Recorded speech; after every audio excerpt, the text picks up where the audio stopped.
From Pasatiempo to Pebble Beach, Red Hot News Talk, AM 1080 KSCO Santa Cruz.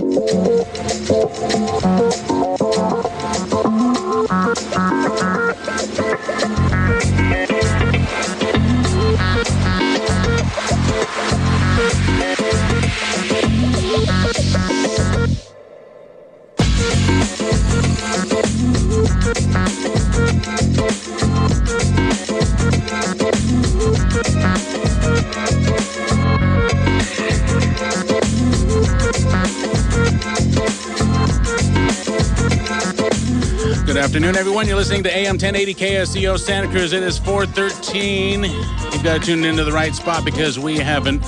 One of the most interesting guests that I can think of is coming up next. Keep it tuned in. You're going to want to listen to this. I want to thank yesterday's guest for joining us.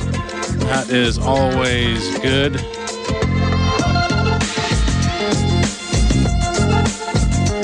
Fernando Gallegos is our guest today. Fernando is an author. He is also an archaeologist. Can I say that? Explorer. Yeah. Oh yes, dude. Oh man, I would trade my title of radio host for explorer any day. Here, let's trade seats. You can be host and I'll go explorer. So tell me, what does explorer mean? I don't know. Somebody who just wants to follow their passion. Somebody who has a passion for knowledge, who wants to see if there's anything behind any type of esoteric mythology story. For me, growing up, it was a matter of reading different subjects on lost cities and lost civilization. That intrigued me, and I wanted to go out and see if it was actually true. How old are you? I'm 33. 33. Yeah. Did you ever see the show In Search Of? Oh yeah, that was. Oh man, that's the kind of show. I mean, you're living that kind of life, right? So you watch these kind of. Did you watch them on TV? Oh yeah. I would wake up every Saturday morning at 6 a.m. when they would show In Search of reruns. I still remember that very vividly. Man. Yeah. And so this has been a fascination of yours. Okay, so let me tell people first of all, just in case you're tuning in, Fernando S Gallegos is a author. He's written a book called The Ancients: Investigations into the Lost Civilizations of Lemuria and Atlantis. Did I say that right? Yes, that's correct.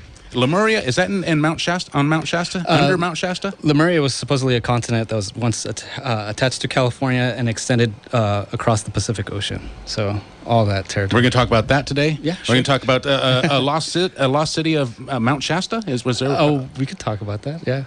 And then the lost city of Paititi? Paititi, yes, Paititi. Correct. We got all kinds of stuff. So the book again is called The Ancients: Investigations into the Lost Civilizations of Lemuria and Atlantis. I have a link on our Facebook page, so if you want to check it out, you can do that. They can buy the book on Amazon or Barnes & Noble. Okay, yeah. And you also have a blog. Yes, that's right. Correct. Does that cost anything to follow that? No. It's absolutely free. And what's the name of that? ExploringTraditions.com. ExploringTraditions.com. Now, you sent me a couple of links, and the links that you sent me, man, I can't believe the stuff that we're going to talk about. This is so cool. So Fernando's going to be joining us. You're going to join us till 7? Sure, yeah. Okay, all right. So if you have any phone calls, you can go ahead and warm up your finger now, but just hang in there because we're going to talk a little bit about what Fernando has found during his exploration. So you're an explorer? Yes. Okay. And that means that you basically just... do you do this for money? Do you go and explore? What are you looking for when you go to explore? I try to look for anything tangible that would tie archaeological remains to actual legends and mythology of the indigenous cultures. It's a lot of it has been dismissed in a lot of academic circles, so I try to find actual tangible proof of these myths that have been discarded. Now, when you do this, do you try to disprove the myth? Do you try to prove that it's true, that it really is a myth? Do you do it as a, hey, screw you to the scientists? I mean, what causes you to? Is it a rebellion against common knowledge? Do you just kind of push against that? Are you one of those guys that resists? Yeah, I mean, as an undergraduate, I studied anthropology. That was my background, and I came to realize that a lot of this anomalous information, a lot of this research and evidence that would come up occasionally as with archaeologists and stuff like that, it would just get dismissed, and I kind of found that insulting. I mean, a lot of the native populations say something, this is their truth, and yet many academics completely disregard these mythologies, and they consider it just, this is just superstitions, it's just stories. And I wanted to find something further. I wanted to find some tangible evidence to support these indigenous cultures. How easy is that to do? Extremely difficult. It's hard, huh? Science moves at a very slow pace. It does, right? And you know what's interesting is that science is so resistant to change, right? Yes. I mean, they say, well, that's impossible. That can't be. Well, that's that's not the way science is done. Exactly. Right? I mean, that's not the way science is done. You have to be open to all possibilities, even no matter how remote they are. Maybe you want to entertain the possibility or not, but there is a possibility. Exactly. Always. Exactly. Otherwise, you're talking the end of science, and that's dangerous. Exactly. Okay, 479-1080 is the number if you want to get on board. We are talking with Fernando Gallegos. Now, his book, again, is called The Ancients, Investigations into the Lost Civilizations of Lemuria and Atlantis. So you start watching these things when you're a kid, right? And this gets your imagination going. What are some of the first things that you remember thinking about? Was it the lost cities? Was it aliens? Was it... it was a little bit of... lost temples? Yeah, it was a little bit of everything. I mean, Indiana Jones, like that sparked my imagination. Unsolved Mysteries was another show that I was just hooked on. I mean, I would always find myself in the libraries, just in like that little dark corner, just pulling up all these books, and it just captured my imagination. And it wasn't until I went to college that I really started exploring these as a tangible means of trying to figure out and solve mysteries for myself. Now, what happened in college that made you want to do this? Was it just that you were old enough now to do something about it? Did you meet somebody who piqued your curiosity more? What happened? Actually, let me back up. So around 2004, I was in college, and I came across this book. It was called Lemuria, the Lost Continent of the Pacific. And that captured my imagination. It mentioned this lost civilization that once existed in the Pacific Ocean, and how the survivors of this lost continent came to California and live now in present-day California, hidden in caves and other places. So that piqued my interest. I mean, I almost want to stop you there and talk about that. That's the first thing we're going to talk about when you're done. Okay. So I mean, it was far-fetched, but it captured my imagination. I was like, I wanted to explore further. So, I mean, most people would just be, it's some crazy, New Age type of book. But I started reading up on the actual indigenous myths of that area, of like the specific areas that it mentions, like around Mount Shasta specifically. And they have these legends of these people that existed prior to them arriving, and it goes into a lot more in depth at that point. But that really captured my attention. And then that's when I began to realize, okay, so the indigenous talk about this. We have this anomalous archaeological remains that could tie into exactly to what this book was talking about. So that got me going. Okay, so let's start off there. Let's start off with Lemuria. So that's where you start off, getting into more exploring and asking questions, questioning things, right? Correct. Looking for artifacts that would suggest this really happened. What really happened? What was Lemuria? So within a lot of the New Age theosophical circles, you have this legend of Lemuria, a lost continent that once existed in the Pacific Ocean. This particular book that I came across was written by the Rosicrucian Order. It was published by them. And they took it further. They said the survivors of this lost civilization ended up in California, and then they still exist here to this day. It's pretty far-fetched, but... Well, I mean, that's what we're here to discuss. Here on this show, you should hear some of the stuff that we talk about. That I don't care how far-fetched it is. I want to hear it because this to me is fascinating. It is absolutely fascinating. So yeah, I want to hear it. So Lemuria was where did this place connect with California? Did it connect? Did it touch? It supposedly connected California as far as Australia, even. So wow. it is pretty vast. That's what they're... Was it like a bridge of it was land? just like one massive continent. There's no evidence to support this landmass at all, but the myths are there. You have different myths within Polynesia about these advanced cultures and stuff like that. So it's quite interesting. It's quite interesting. So you were saying that that they had migrated to California and lived in caves. This is what the legend is, right? Yes. This we're talking legends, and your pursuit of evidence for or against these legends. That's what you do. That's what you do as an explorer, right? Correct. Are you getting paid to do this? No, definitely not. My background, I actually work professionally in a Silicon Valley company. I do production, broadcasts, and stuff like that.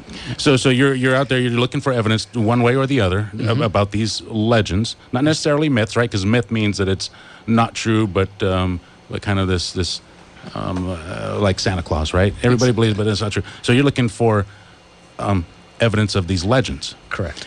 You say that they migrated. The legend is that they migrated to California and lived in caves. Is there any evidence that? Are there any caves that appear to have been lived in California? Is there any system? There's if you ever go up to Mount Shasta, there's a massive tunnel complex because of the volcanic tunnels that were created geologically, and people have claimed to have stumbled into these caves and come across amazing sights. So, like in 1904, there was the story of J.C. Brown, who supposedly came into one of these caves.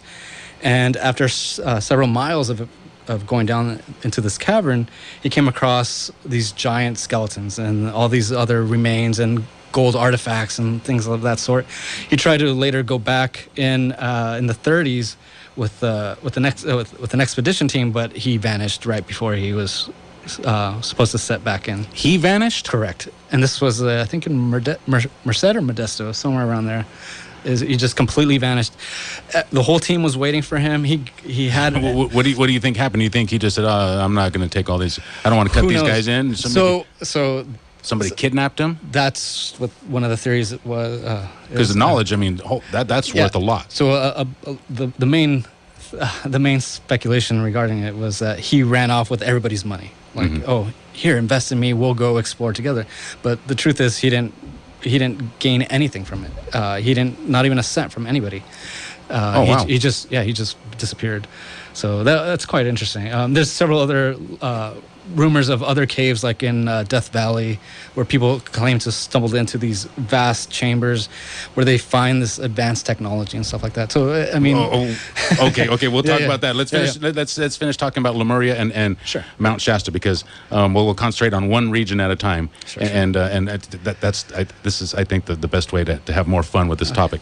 So up in Mount Shasta, did Lemuria kind of lead to a search up there, or the legend of Lemuria? Have you been to Mount Shasta looking for these caves? Yes, you have. Okay, good. Yeah.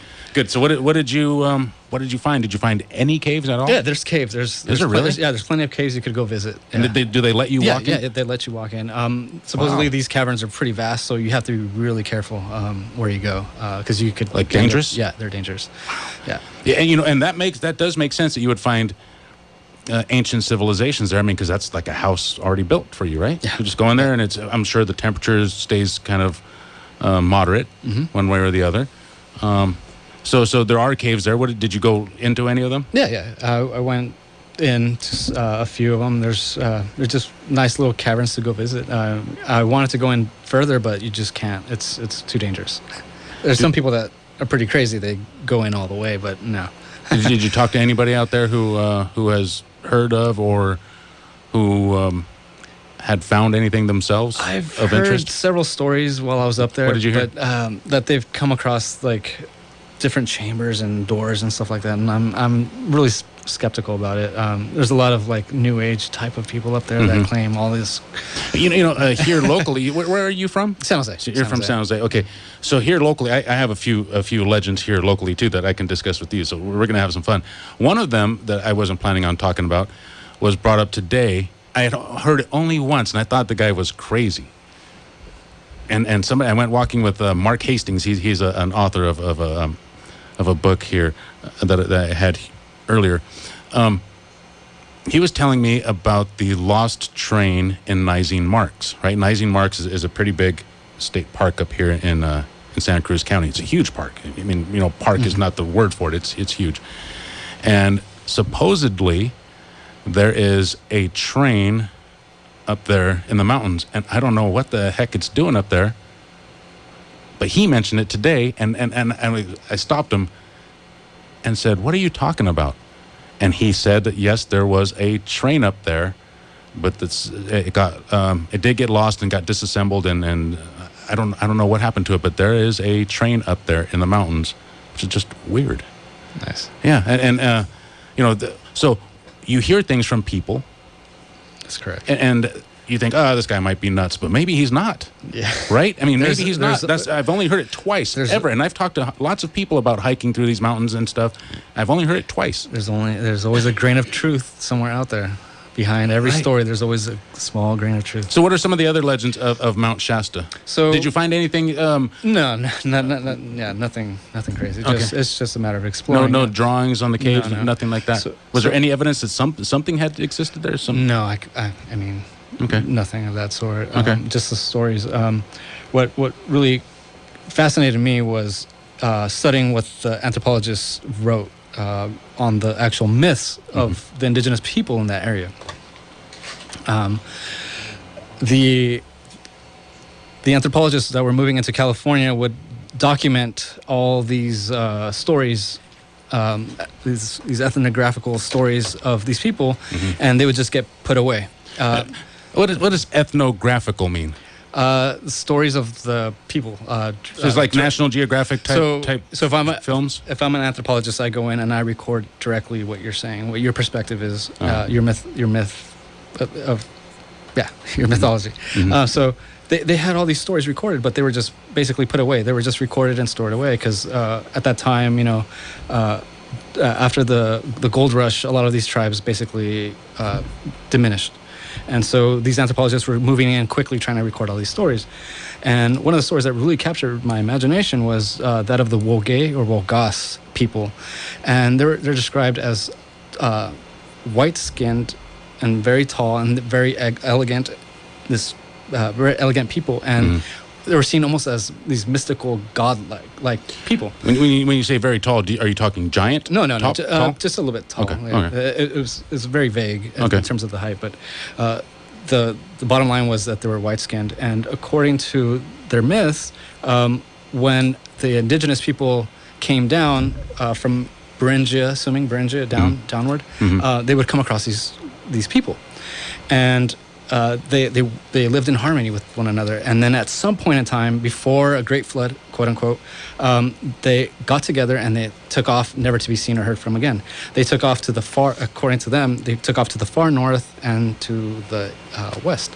And so that really captured my imagination, because I was like, wow, there's actual stories mentioning these tall Caucasian-looking people, similar to what the Rosicrucians wrote about. So that really got me going, and to think about the anomalous evidence that we found. Like some of the oldest skeletal remains in the Americas are found in California. Santa Rosa Island, and Kennewick Man, both have these features that are not typical of Native Americans. I mean, they are. The DNA is actually found within the Native American population, but in very small amounts. So what we have are the haplogroups. We have A, B, C, and D, which is found within the microcolonial DNA. And there's this rare X that is also found in small European populations. And how it ended up here is up to debate. So scientists have been like, why? How did this end up here? And so they were starting to study the traces of X throughout the Americas. And so what they concluded was, so we could trace back haplogroup A, B, and C, A, B, C, and D, which are the four main Native American haplogroups. Those are clearly dispersed and evolve over time. They mutate. So we could find those little genetic markers of where they change over time. So we could see the distribution across the Americas. However, when they came across X, they came to the conclusion that X was already stagnant. It was already there in pockets. So there's no evidence of that change over time because they were there intact. So when the Native Americans came down and mixed, they maintained that X haplogroup, which then got integrated into the Native American DNA, which is amazing to me. 479-1080. Okay, we're going to talk about that. That is now we're getting somewhere. And again, questioning conventional wisdom is fun. It is fun. Yes. You're an explorer. Fernando Gallegos is an explorer. He's hanging out here with us. We're going to talk with him more. Let's get to a phone call. Larry is calling. I don't know where you're calling from, Larry, but thank you. You're in the air. Yeah, I'm from La Selva Beach. So when I first moved here back in the 70s, I lived by Nicene Marks, and one of my roommates, he was a geologist at UCSC, and we talked about what he told me, what was discovered there. And it was a train engine that was one of the trains that pulled the logs out of Nicene Marks when they were logging it, and it went over a trestle, and it landed in the creek, got buried in it, and after a while it washed out again.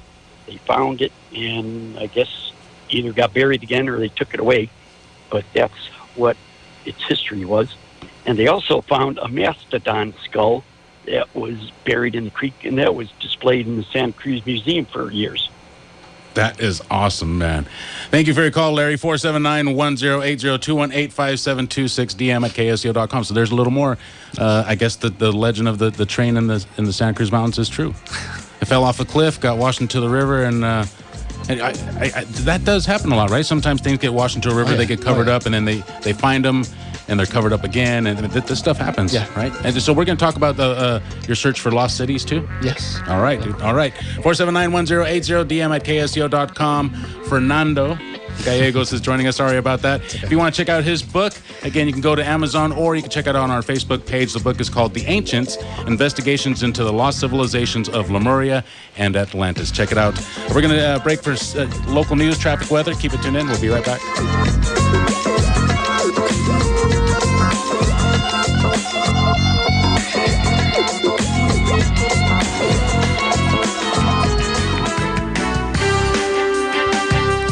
KSCO News Time is 4:35. Headlines are coming up next. Phil Deseth is ready to go. Take it away, Phil. You're listening to KSCO, serving Monterey, Brookdale, and San Lucas.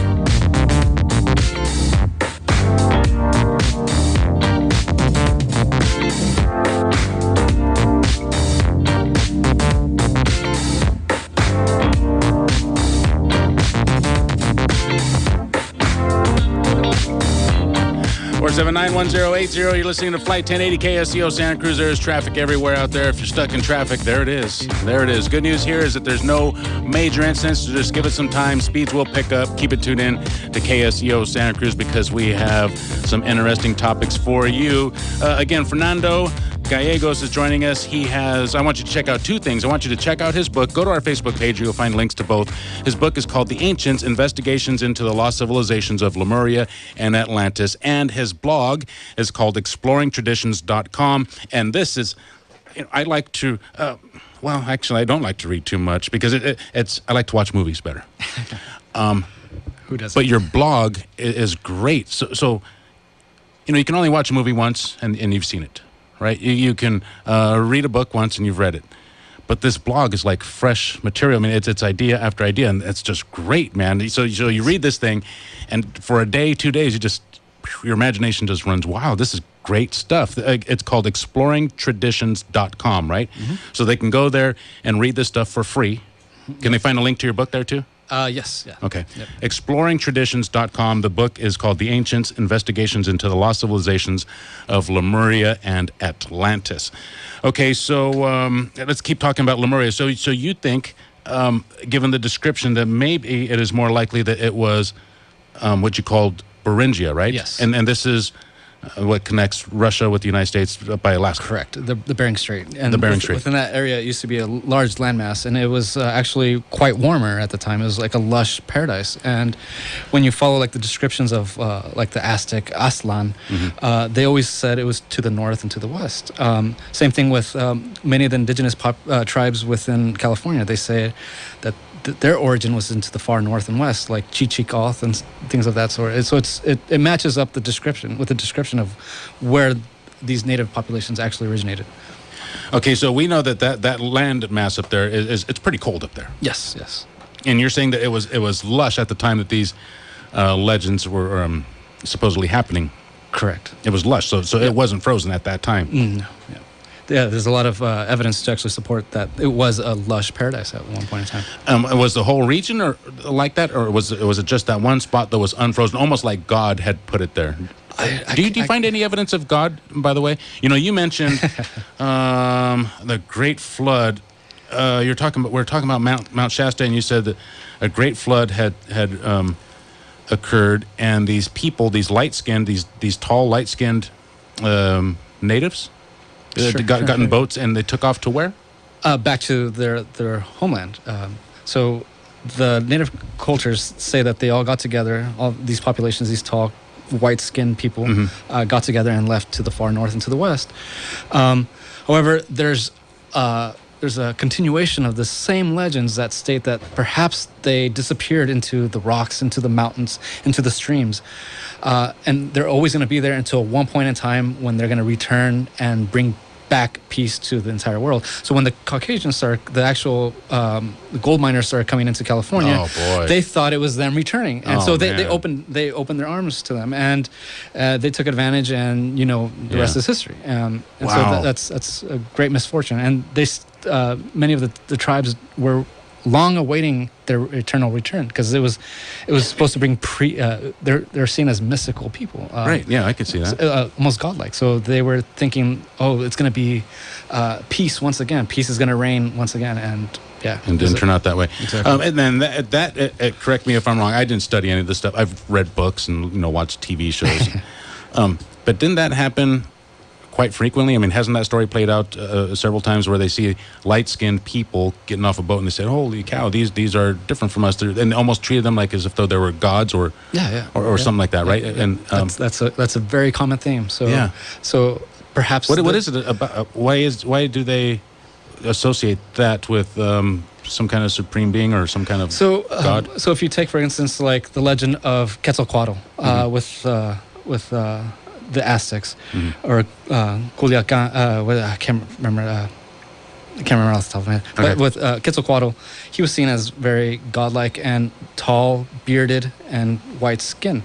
And when he departed, he vowed to one day return, and again, peace would reign supreme. And again, in South America, you have the legend of Viracocha, who was seen as same description, tall, bearded, and light-skinned, and he would travel with the book, and he was the one that brought wisdom and knowledge to these people, and that's how they were able to build such magnificent cities, like these stone structures that can't even be replicated today, even with modern-day technology. So they were seen as godlike, almost like instructors in that sense, but as soon as the Europeans started coming in, they thought it was them returning, and it turned out bad.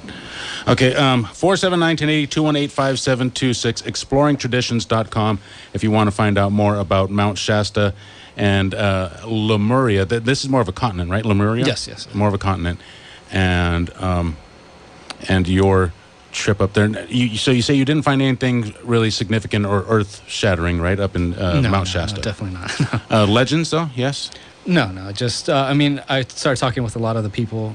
Had they heard anything about that? I was hearing, like, the most outrageous stuff. Tell me some of it, man. I want to hear. Oh, my gosh. It was from older folks, probably, right? So a lot of middle-aged people. Really? Yeah. Okay. So the one story that did get me, though, so me and my friend Danny, we were sleeping on top of Mount Shasta, and we were Put that mic closer to your face, because I want to hear this. I want to hear this. All right, sorry. So me and my friend Danny were sleeping on top of Mount Shasta. We had spent the day interviewing like the most outrageous people, claiming about chemtrails and this and that, and like UFOs coming down at night. Like, man, I love it. And so we were there, and what got us, so we were camping on this really isolated part of the meadow, and this guy had just told us, like, the night before these aliens came down and like they visited me and blah blah blah. So we're like, okay, yeah, sure. And then we went back to where we were, and right next to our campsite there were all these like little designs on the ground, like these stone designs, and we're like I wonder who built this. And then as soon as it started getting dark, this family came. They pulled up in a car, they got out, they walked over, and it was an older gentleman there with his family. And he starts telling us a story that he was the one that built it. He was the one that built these figures because they told him to build it. And we're like, okay, well, he was really humble about it, which So everybody else was very eccentric, very like, as a matter of fact. But he was like, I mean, take it or leave it. This is what happened to me. And he was an older Hispanic gentleman. And he didn't want us to film it, but luckily my friend started the recorders and we had it going. And he was basically describing that one night he was there and they had visited him from underneath the mountain, and they were telling him what he needs to do to help humanity progress. And he went into a lot of detail regarding that. But what really got us freaked out was he's saying, right where you guys are camping, right there in those woods right behind you, that's where the giants live. That's where these gnomes live. Holy cow. Go stand out there. They'll come at you. And his wife was like, yeah, you don't even know. Go out there, stand out there for just 40 minutes, an hour, and you'll start to hear them walking around or like running around. Oh, man, dude. And we were there like kind of like a little freaked out. We were a little freaked out, and then it started getting late.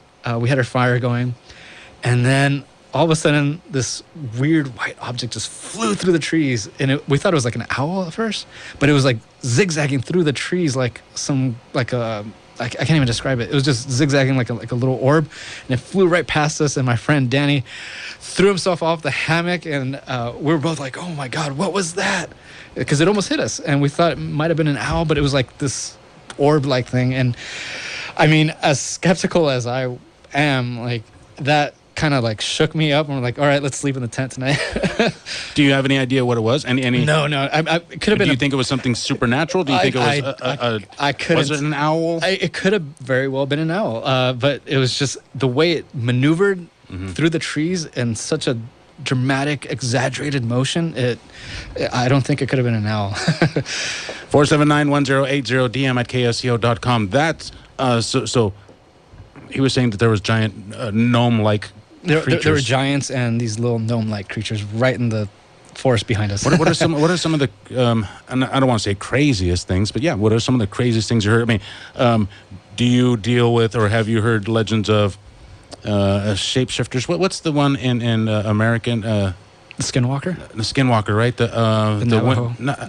I want to say Winnebago, but it's not the Winnebago. That's the name of it. It's something. The Wendigo. Wendigo, yeah. Yeah, I think that's what it is, right? So these shapeshifters. Do you hear of pterodactyls, Bigfoot?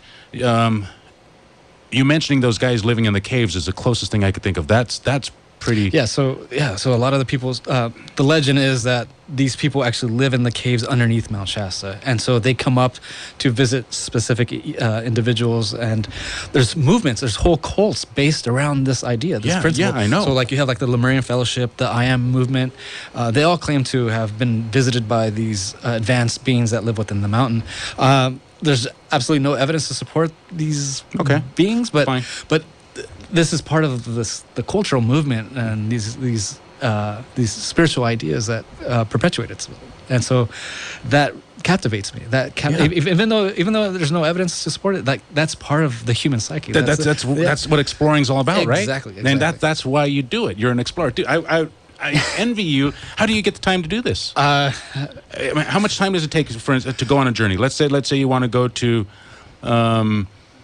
Have you heard of Kincaid Caves in the Grand Canyon, the Egyptian things? Yes. How long does that take to go and do something? I would imagine your trip to Mount Shasta. How long did that take? Just a few days. Okay. Because it's so close. It's so nearby. But for something like in the Grand Canyon, that might take like a week or two. I have a friend that actually went there and got arrested trying to go explore those caves. For the Kincaid Caves, yes, right? Yes. Okay, so are you familiar with the Kincaid Caves? Can you explain to the audience what it is? I only know just a little bit. I probably know about the same as you. So that's it. Some guy went in there. I guess his name is Kincaid. I don't know why the caves were named that, but he found a cave in the Grand Canyon, and supposedly all kinds of Egyptian artifacts are in there, right? Yeah. And also supposedly, this is part of the legend, an Egyptian representative came here to America, took some of what was there, and demanded that the National Park Service seal it off and not allow anybody else in there to disturb these Egyptian ruins. That's basically correct. Yeah. Right. So that's, you understand basically about the same thing. Yeah. Okay. That's the extent. Now this place really does exist to the extent that people go looking for it, right? Exactly. I mean, there's enough evidence there that people go looking for this. Exactly. Your friend went there and got arrested. Yeah. Arrested. Yeah. What? Yeah, by the National Park Service, I believe. So how did he even get down there? I mean, how long have no idea. I never asked the details, but I know that he went to go explore and he got arrested. And I think just the other day he posted pictures from the expedition. He had the map where he drew out exactly where he was going to go, and I think he even has a picture of the cave entrance. Wow. Yeah. Yeah, because you can see that online, and they're real pictures. I don't know if they really came from the Grand Canyon or not, but there are pictures there. Yep. Absolutely, really, really cool stuff, man. 479-1080-218-5726. Fernando Gallegos, exploringtraditions.com. And the book, again, is The Ancients, Investigations into the Lost Civilizations of Lemuria and Atlantis. You can find the links on our Facebook page, facebook.com/flight1080. This show will be podcasted on our YouTube page. And when you're there, be sure to like and follow us. Okay, Fernando, so how long have you been doing this? Count the years. How long have you been exploring? Not too long. Just since I was in college, while I was studying anthropology, I became really interested. So I started looking up local legends, actually. Mm-hmm. So a lot of like the Lemurian legends tied in with some of the local legends, like around Mission Peak in San Jose, that supposedly there was like a light that beamed from there. So I went up and just to go explore by myself. And what caught my attention was this wall-like structure. And so I went back and I started researching a little bit more on this wall, and supposedly this wall stretches from the South Bay all the way up to almost the Marin County, and it ends up in the ocean. So they don't know if it's geological or I'm assuming it's geological, but it's interesting that this wall is there, and a lot of people speculate that it might be the remnants of the Lemurians, and so. And that there's just eroded to the point where it looks like some kind of geological. Even the early missionaries mentioned this in their writings, that it was like this wall, but it's like tumbled, and so like it served no purpose. What was the purpose of the wall? I mean, there's clear evidence that parts of the wall were actually later added upon by, I'm assuming, indigenous people, but whether or not it's geological, that's up in the air. And this is Mission what? Mission Peak. Mission Peak. In San Jose. So you could clearly see the wall that cuts through there. It's a stone wall, and it's about, I want to say, a foot high, but it goes up as high as, I think, 5 feet. Do you know of any, and this goes for anybody out there in our audience, too, if you want to share a story or share a legend, share a location to go and explore locally? Yes. So I think that's fun, dude. You know, and some of the most fun I've had is going and looking for old spots locally, like up in Nizine Marks. There's some old cabins from the days when they used to have lumber mills up there. Mission Peak in San Jose is where you can see. Anything else in San Jose? Let me think. Anything cool to check out? There's this park. I think it's Santa Teresa Park, where they have this old. It's now blocked off, but it's a spring where the Native Americans believe that like a god would appear, a goddess. Wow. And the spring has rejuvenation properties. So a lot of the natives, when they would put on face paint, the red paint actually originated from what is it called? The red ores that they extract mercury. What is it called? Cinnabar. Cinnabar, yeah. Cinnabar. So that mercury would seep into their pores, and they would go crazy. Right. And so, as in terms of a relief, they pray to the goddess, the Loni goddess. I can't remember her name, and the spring supposedly was part of her gift to them to heal and cure themselves from that illness. So the paint that they would wear as traditional ceremonial paint, or I don't know, war paint, but ceremonial paint. Correct. Yeah.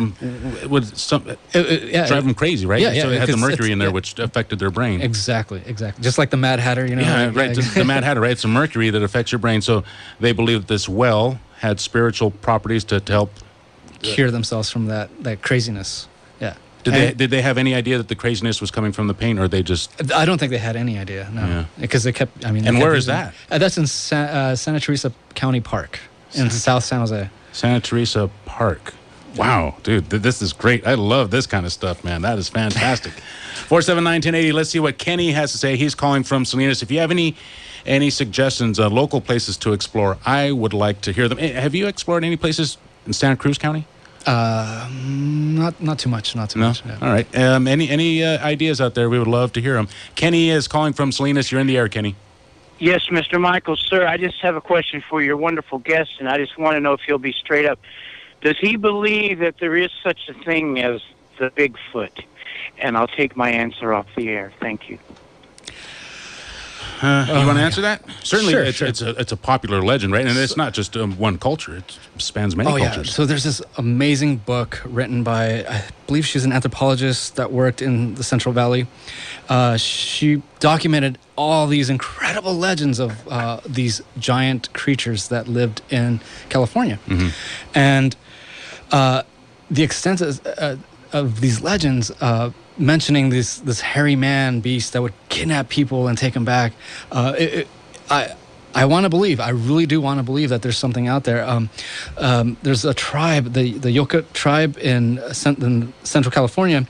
They have this hidden cave, and on the hidden cave is this massive mural of this what they call the weeping hairy man, and he weeps for humanity because.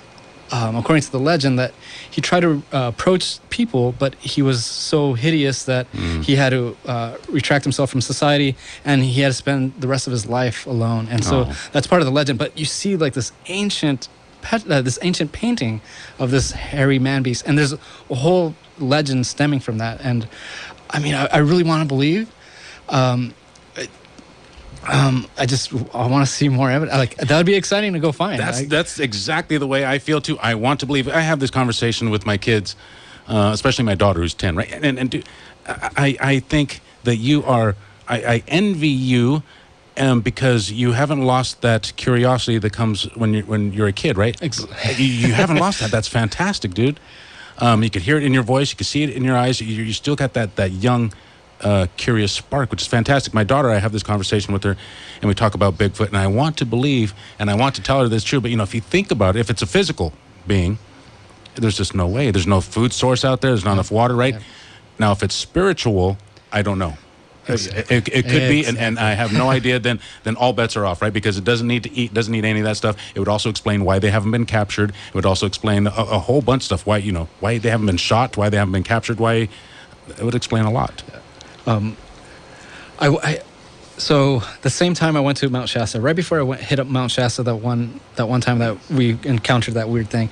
So we actually went up to Willow Creek where they filmed the Bigfoot video, that infamous Patterson film. The Patterson film, yeah. So we went camping as close as we could to the actual creek, and there were legends that at night it would come into this specific campground and basically walk along like between the tents, and we were excited, but we didn't get to see anything, and it was definitely exciting. Did you hear anything? No. Yeah, we were hoping for something. That is awesome. I've heard on that film. Now this is going to sound nutty, that there is not just one Bigfoot in that video.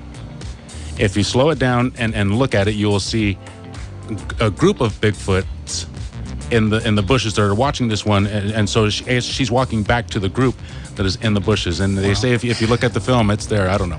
479-1080 DM at KSCO.com. If someone should ask, tell them you heard it on AM 1080 KSCO.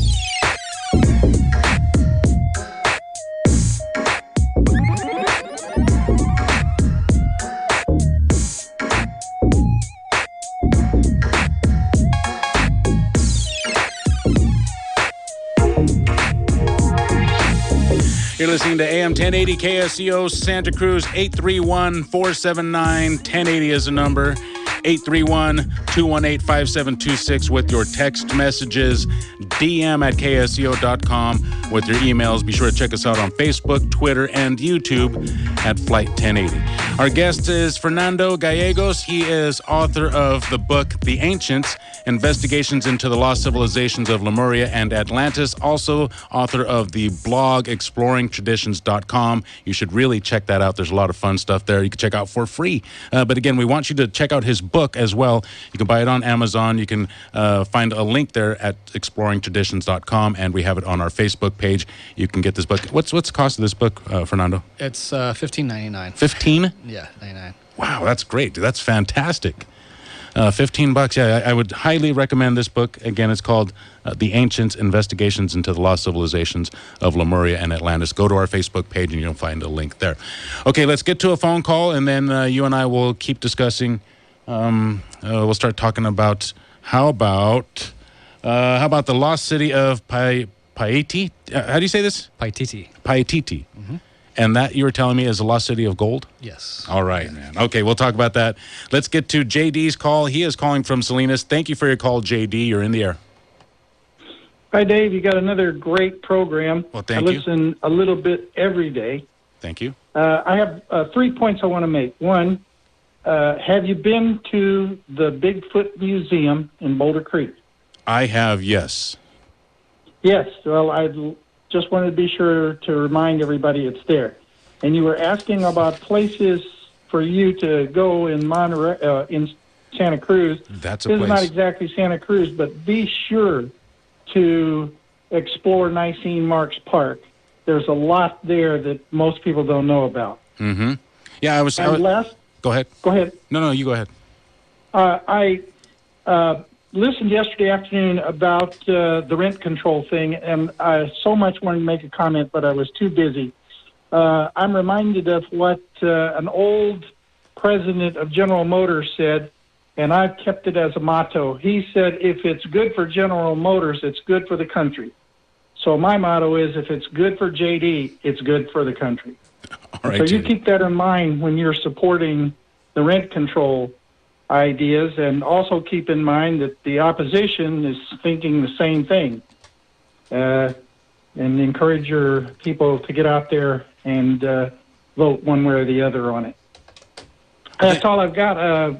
The book sounds wonderful. I'm interested in all that stuff, so I'm going to look into it. All right, That's JD. all I got. Thank you for your call, 479-1080. Again, if you want to find the book, go to the website, exploringtraditions.com, or go to our Facebook page, and you'll find a link there to his book and to the blog. Okay, Bigfoot Museum, and I want phone calls if anybody has any suggestions for Fernando or anywhere else. That's Santa Clara County, Santa Cruz County, Monterey County, places to go explore, because I'm like you, Fernando. I like to explore.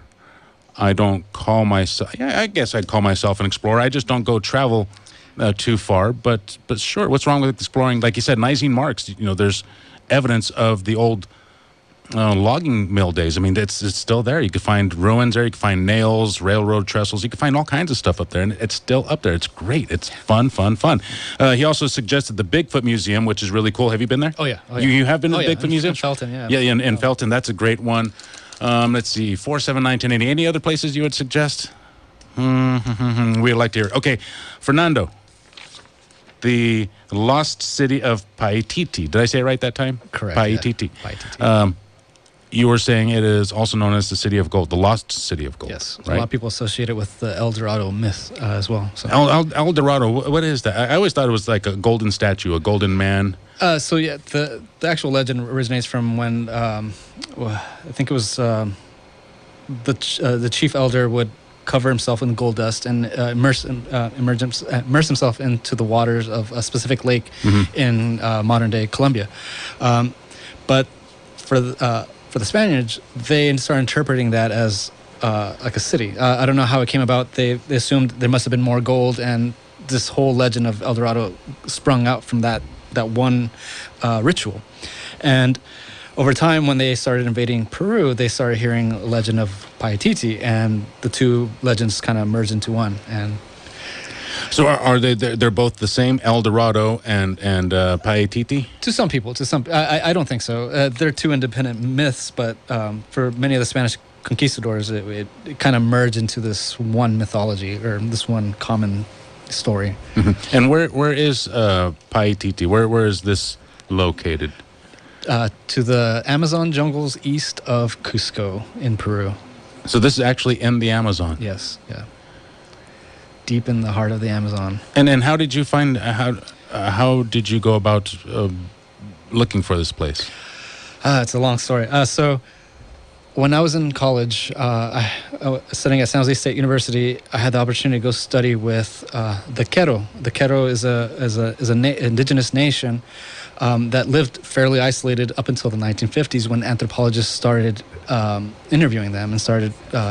You mean isolated from civilization? Yes. So yes. in the 1950s, they were like wild, feral, wild people? No. They were they still maintain these Incan traditions. Like this was in the highlands, so they were very well civilized in that regard.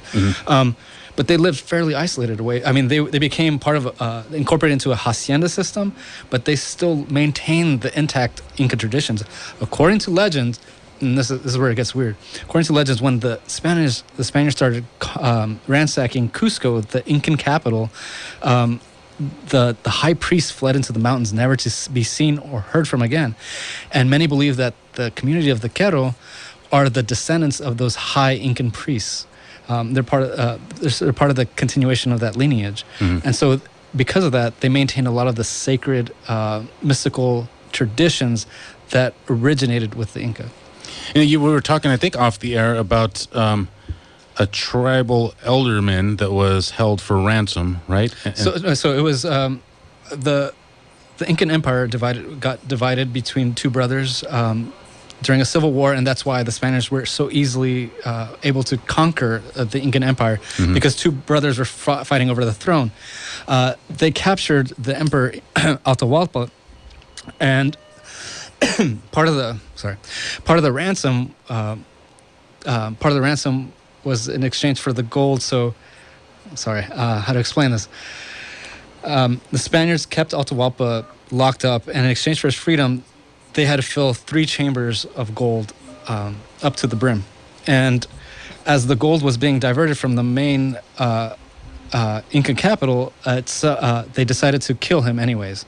So most of the gold didn't even make it to the chambers. And so many believe that when the gold was diverted, it was diverted to some unknown location, this being the lost city of Paititi. So somewhere out there, perhaps there might be a city of gold. So the city of Paititi is essentially a king's ransom. It's a continuation of it. So the Incas were known for to maintain a lot of gold. When the Spaniards entered the temples, the sacred temples in the Incan capital of Cusco, they saw gold-plated walls and all these artifacts of gold. So where was that gold created? Where did that gold originate? So many believe that they extracted the gold from the Amazon and took it. They processed it somewhere, and then eventually made its way back to Cusco. So perhaps that city still maintains a lot of those gold artifacts and things like that. So I'm assuming then that there is gold in the Amazon then, right? Yes. So right where I was exploring is that consists of 2% of the world gold that gets extracted from there. So from the Amazon. From that particular area, 2% of the world's gold comes from there. 2% doesn't sound like a lot, but when you think of the world supply, it's a lot. Exactly. So that's how I became interested in the mythology. Was when I went to go study with this community. I heard the story of Inkari, and so according to their legend, Inkari is this godlike figure that created Cusco, the main city, and then created their community, and then decided to retreat into the Amazon as the Spaniards were began colonizing the rest of Peru. And so, according to them, if you follow the Incan trail down, is where it leads to this lost city, and that's where the god Inkari resides to this day. So you say you take the trail down. Are you taking the trail down into a valley, or you mean down into the Amazon? So you're up in the high Andes, and we're talking 14,500 feet. Holy cow! So I'll go into detail about the last expedition, but that's where I learned the mythology from. So you go over the Andes, and on the other side is the Amazon. Correct, and it's that in itself is a crazy journey. Well, what's in the Andes? What do you mean? I mean, what's in the Andes Mountains? Is there anything on your way into the Amazon any legends up there in the Andes? Yeah, there's plenty. So you have these massive stone structures. Like I'm sure you've seen it. These complex stone structures that can't be replicated even by... Is Machu Picchu in the Andes? Yes. Yeah. Okay. Yeah, so it's all within the Sacred Valley. You have these complex stone structures that can't be replicated even by today's standards. And there's a network. Just think of the Roman Empire, how they stretched across the entire continent through these intricate stone roads. These roads were way more complex than anything Rome could have come up with. And they crisscrossed all throughout the Andes and into the Amazon. So many of these roads aren't even fully explored. Some of these roads lead directly from the heartland of Cusco in the middle of the Andes down into the Amazon, and that's where I went to go explore. So you've actually been there? Yes. Have you been to Machu Picchu? Yes. Yeah.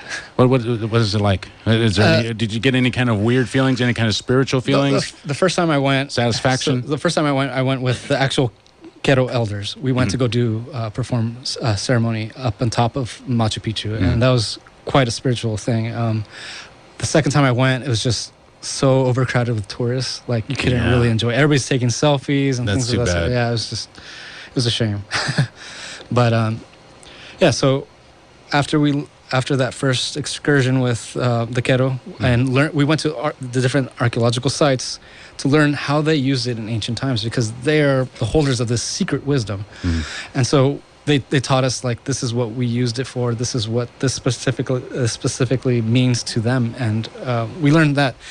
And then I later on returned with my now wife. We went through Bolivia and into Peru, and exploring the same locations, even Machu Picchu. And that point in time, I decided I wanted to make a run for the Amazon. I've never been there. There's so many legends coming from the Amazon. Yeah, dude. So we went deep into the Amazon, and we went to a place called Puxaro. So Puxaro is like this massive rock wall covered in petroglyphs. And according to the locals, if you're able to decipher these petroglyphs, it leads to a map, the map of where Paititi is located. So that in itself is a crazy trip, because you're talking into an area it's called the intangible zone, because they don't want people to go in. You need special government permits to even enter this area, and we went in deep. And this is this is native territory. So I don't want to sound like an idiot, but are you talking like headhunter? I mean, is that a real thing down there in the Amazon? Cannibals? Probably in the north of Peru, historically, yeah. But where we were, it was just it's known for uncontacted tribes. They're not now uncontacted, because they've been contacted by a lot of missionaries and people of that sort, and that in itself is. Yeah, you said that hasn't turned out too good for them. I mean, we've heard that story before, right? I mean, you have diseases, you have a lot of illegal activities, and it's pushing these uncontacted people closer and closer to villages, and it's creating a very hostile environment for a lot of people. Really? Yeah. Creating a hostile environment between who? Between the people that are now, quote-unquote, civilized, or part of the global economy, and these people who prefer to live as they were born, out in the wild. So what is there, some kind of class warfare going on, or No, because of these illegal activities, you have illegal loggers, miners, different people. So they're forcing these people off their ancestral lands, and because now there's no more resources for them, there's no more food as it was once was abundant. They started raiding a lot of these villages, and it turned out deadly in a lot of instances. And so there's strict rules on how they go about trying to help them, but at the same time keep them in isolation, because that's what ultimately is the best for them, is to keep them, in voluntary isolation, I guess you could say. And that's happening in the Amazon? Yeah, that's correct. Yeah. What else is? Because when I think of the Amazon, I think of that guy who was attacked by a giant python while crossing a river. I think of I just think of all kinds of weird things in the Amazon, right? I mean, there's weird things out there, isn't there? I'm not just talking myths. I mean, real weird things. Yeah. So, I mean, when you Jaguars and spiders, snakes. Yeah, the first thing I got was my vaccination for yellow fever, and I mean, there's malaria. You have all these different tropical diseases. The most poisonous snakes in the Americas. One of the largest pit vipers in all of the Americas happened to cross right in front of me, and that was a scary thing. And how big was it? How big was the snake? It could grow up to 12 feet. Wow! Luckily, this one wasn't that big, and it will kill you like within hours. The venom is just so deadly. And you have like pumas, jaguar. I saw a puma. Just my guide was in the forest. He came out to the main trail and out pounced the puma. and jumped right into the village, and the villagers were just yelling, "Gato, gato, cat, cat," and it was crazy because you see a lot of people even with scars. Like, according to them, the jaguars always go for the head, and pumas always go for the throat. That's what they said. Wow. And yeah, there's clear evidence of them being attacked by these animals. And any supernatural mythologies that you became familiar with in the Amazon? Oh my gosh! So there's the legend of Chuya Chucky. So the legend states that as if you're alone walking through the wilderness, you might hear some whistling. You might hear something grabs your attention, either a person or a whistle, and as you start following it, you notice a creature or a deer or some type of shape-shifting animal that has one hooved foot. So it might be a person that you might recognize. Hey, follow me, come follow me. But if you look down carefully, you see the one hoof. And for them, you're supposed to run away. First thing is run away. Yeah. So the point of the Chuechaki is to basically lure you off the main road deeper and deeper into the jungle until you get lost. And when you become lost, it frightens you to the point where your spirit goes away from your body and it joins nature. So in that sense, it gains your spirit by frightening you, and then you die a few weeks later from the fright. And so that is crazy. So holy cow. So that's the main Chuechaki legend. It was always a very feared entity. Do they believe this? Everybody has like their own personal story of like, oh my God, it killed my uncle. Like, yeah, there's crazy stories, and but now it's taking on like a different form.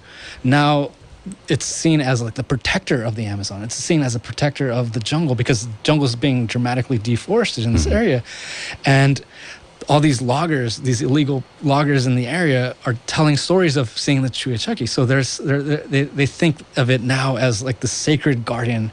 They're trying to protect the forest from this illegal deforestation.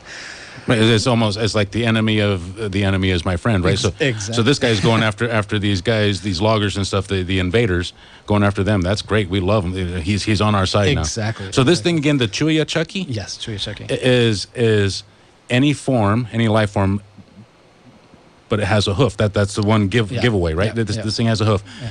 And its mission is to lure you off into the forest. Off the main path, correct? Off the main path, and then scare you to steal your soul. Yes, that's a good way of putting it. Wow, and there's certain trees. Crazy. There's certain trees that it's associated with, so you try to avoid those trees. Like, hey, that's a Chuechaki tree. Stay away. So from is a Chuechaki? Is this nature embodied in a physical being? I mean, so it steals your soul, and your soul just kind of goes out into nature. That is it, right? It's absorbing your soul. That's one way of putting it. Yeah, it's almost like the forest, like a spirit of the forest. Exactly. That is awesome, and this is widely believed that they. Oh yeah. Now here's something. We gotta get out of here to a break. If something is, here's my thing on Bigfoot. He's not real, right? It's not physically real.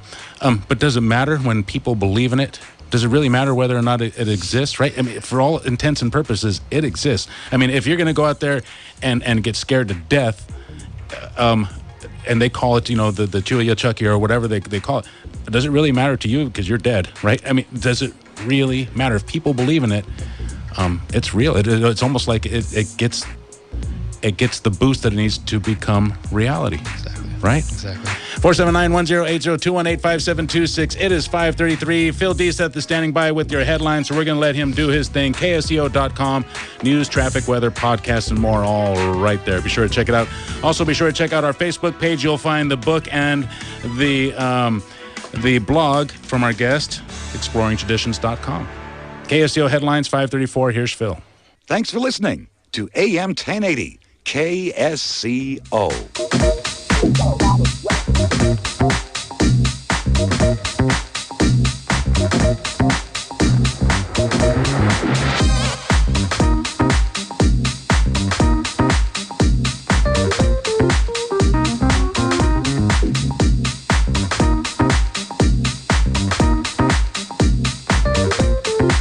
479-1080. You're listening to Flight 1080 KSCO Santa Cruz. It's 5:38. If you want to get on board with us, give us a call.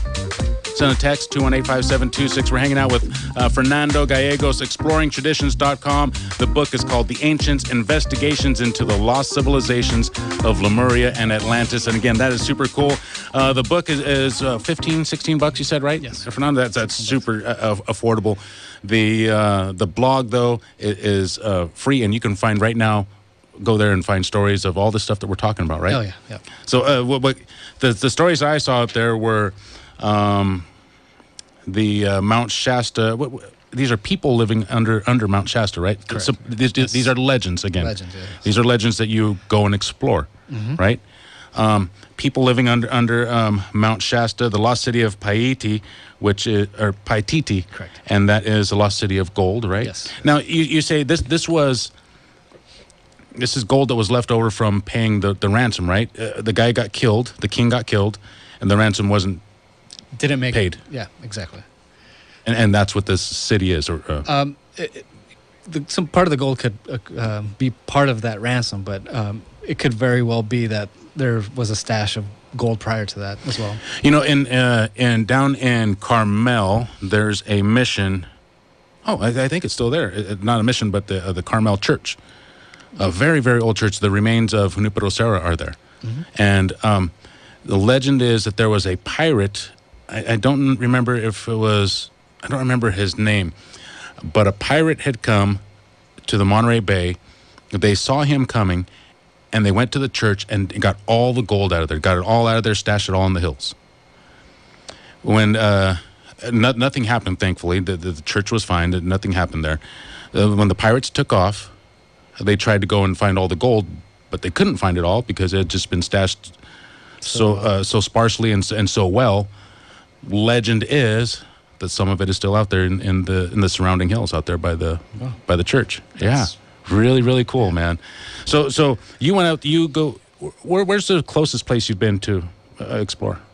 Let me think. Mount Shasta, because I'm wondering, how far do you have to go to There's plenty of find a good exploration, right? So, a lot of our listeners don't have a chance to, or the funds to go, because I'm sure it's expensive. You have to save a lot, right, to go do these definitely things. Within a couple hours, there's got to be some fun places to go. I mean, the adventure starts in the library. Mm-hmm. You can look up plenty of stories, local stories from either indigenous people or people coming from the early settlers, and there's lots of mythology, and these are local places, like places that surround your own house, and you could just go explore to see if there's any validity, or just to go have fun. I find it quite interesting coming across these awesome stories, and it's like, oh, this literally happened just down the road. Yeah. And it's just a matter of getting out there and just... It's almost like the exploration begin, what do you find interesting? And there you go, you're exploring, right? It begins in a library. You learn about local history. You go out there and you explore. Exactly. Right? You learn a little bit about history and you go out there and you explore. And whether or not it's the Great Wall of China that you're exploring, or it might just be some rock formation, or maybe an old building foundation, you get out there and you explore, and you get to touch history and touch legends, local legends and local lore. Right? You get to go out there and touch it. It's great, man. I was talking about Santa Clara County Park, right? There's another legend of hidden gold. Like somebody was killed and they had hidden this gold stash. And really? Yeah. In that park? In that park. And I mean, I definitely don't recommend you going out there with your digging. Exactly. Like, don't ever do that. You will go to jail. Like, do you know if it's illegal to go out there with the metal scanner? Yeah, it is. It is. Wow. Yeah. Wow. That sucks. And if they catch you, you're going to have a really bad time. So I don't recommend it. All right. So let's talk about, let's see, what else did we talk about? Anything else you want to mention about Paititi? The lost city of gold in Paititi. Now, this is in the Amazon, you said, right? Correct. So I could go and... Did you tell me what you found? You went to look for it. Okay, so correct? The main thing was I teamed up with an ex-oil company employee. He had maps, surveying maps, that as they were going through the jungle, they would come across these archaeological sites. He was working on behalf of this oil company based out of Texas. So these are all oil maps, right? These are all these are official maps. These are high quality maps. I mean, this is not just, hey, you turn left at the tree stump, and these guys, and everything marked exactly. And as he or another team would be going through, he would mark them down on the map, these archaeological sites. The official story is that there are no archaeological sites. There's nothing of cultural significance. So therefore, this area is okay to be explored for oil purposes and exploited for those purposes. And according to him, a lot of these sites were being destroyed to prevent any type of government intervention. Right. The indigenous population, because this is on the Indigenous Americari Reserve, they found out about this. They were hearing these stories, so they started frantically trying to search for these locations as well. So as of last year, the oil company officially pulled out, and so that was our time basically to try to move in. So I had heard the story of the lost city of Paititi through the indigenous people that I was studying back in my college years. So they made mention of this lost Incan road that leads from their community down into the Amazon. And we began kind of comparing notes at that point. So if the God Nkari created this community and then retreated into the Amazon to the lost city of gold, perhaps that matches up to his maps of the Amazon, which is directly where this road leads. And we went up last year to go into the about 14,500 feet in the Andes, go down to the road and see how far we could go. But we fell behind due to me getting sick. I got really bad altitude sickness. So we made it a certain distance, and sure enough, this is Incan Road. This might even predate the Inca. A lot of archaeologists in the 1960s actually documented these areas as pre-Incan as well. So how ancient this might be, who knows? So at that point, we explored there, and then I took off by myself into the Amazon, and he went back through the jungle back to. Isn't that kind of dangerous going by yourself? I took a guide with me. Okay. I always have a guide. Why is that? Because it's highly dangerous. You might enter an area that people might not take too kindly to. So do you hire the guide because to help you watch out for people, to help you watch out for native animals? Everything. Yeah. How about quicksand? Does that exist there? Or is that just Hollywood? It might be just Hollywood. Yeah, but.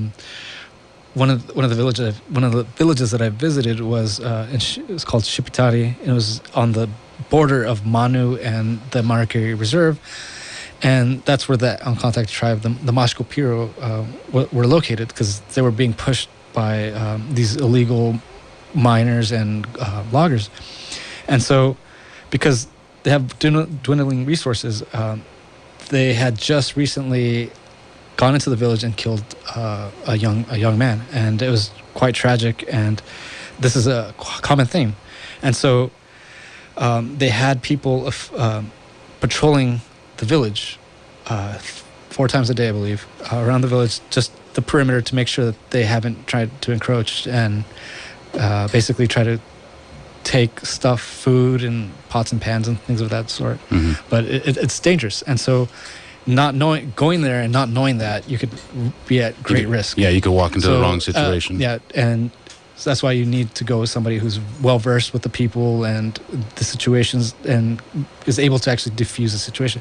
The guide that I specifically hired, had gone in previously in many expeditions, famous expeditions, to go look for the same city of gold.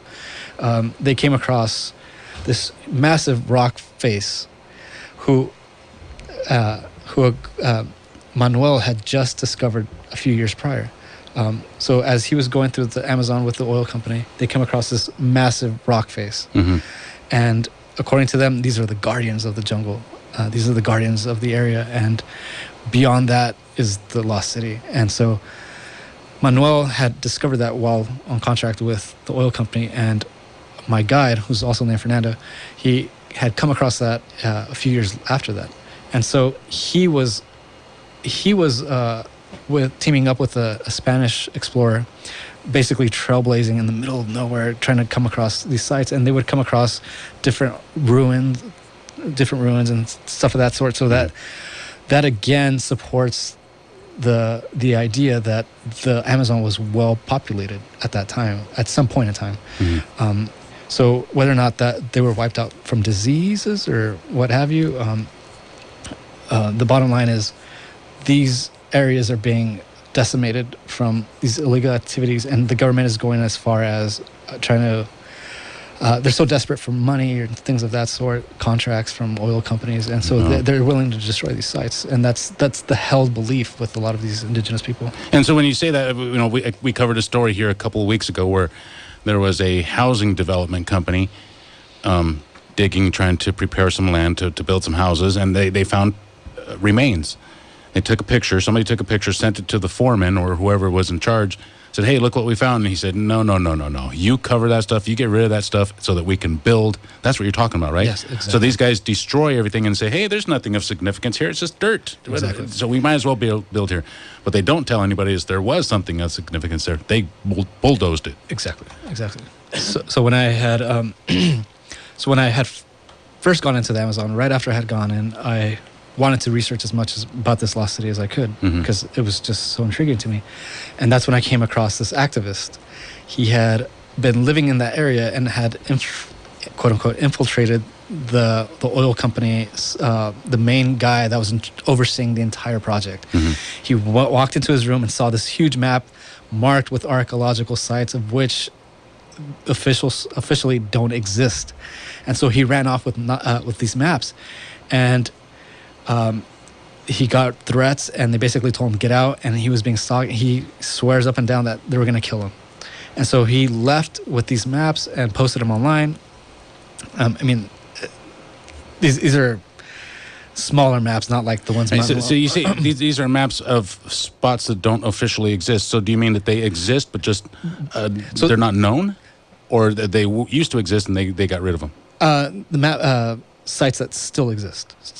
But so his maps don't have any of that, but he saw it on the wall, clear as day. This is where it's pinpointed. And this is his homeland, so he knows where those places are. No. So this was the activist. Okay. He was an American. Okay. So he gained their trust. He gained the guy's trust and walked into the office and saw everything. And he knows for a fact that they're covering up these archaeological sites. And so I met up with him actually right here in Felton. We met up and we exchanged information and research and stuff like that. And he was telling me this is what happened to him. And that's when I found out about Manuel. And that's when I reached out to him afterwards, because he had met Manuel in the jungle as well. And so Manuel was very charismatic. He's very, environmental. He was very environmentally conscious. And so that's why he found it important to try to mark down as many archaeological sites as he could to help preserve for future generations, because this might not be here in a few years. So yeah. What are some of the other lost cities? Are there lost cities? I mean, Paititi can't be the only one, or is it the only lost city? So there's that mythology of there's one main city. So you have Colonel Fawcett. He disappeared trying to search for another city, which he called Z. He described it in very much the same way as Paititi. Z. Someone sent me a text message, and I thought they were being... I got rid of it because I thought that's crazy. But yeah, somebody mentioned that too. Yeah, the lost city of Z. What is it? It's another city. It's described almost in the same way of El Dorado or Paititi, but clearly not the same city. It might not be. I think it's more on the Brazilian side of the border. I know a few explorers that have gone out there trying to retrace his steps and try to find any clues to the validity of his exploration. He disappeared with his son, which is tragic. Any ideas what happened? I honestly think he was killed off by what are they called? Like these the tribesmen? No. God, what are they called? The people that just basically try to go exploit the natural resources and stuff like that. They just happened to see him, and basically like robbers, and they saw that they were well equipped, and so they probably took advantage of that. But yeah, nobody has an idea of what happened to them. Is that a danger that you or any other explorer faces out there? Yeah. Criminals? Oh yeah. So the area that I was focusing on, the Americari Reserve next to Manu National Park, you have illegal miners, illegal loggers, a lot of drug cartel operations operating from there. So if you're venturing deep enough, you might stumble across one of these operations, and then their first instinct is, oh my God, it's the government trying to close on me. So they're gonna do what they have to do to basically kill you. Yeah, exactly. And no one's gonna know it. They're gonna think he got attacked by a mountain lion or a jaguar or puma or whatever it is. Right? The forest is a dangerous place. Exactly. So there's always that danger, and that area is so heavily decimated by illegal mining operations that it's almost on a ridiculous scale. Mining for gold.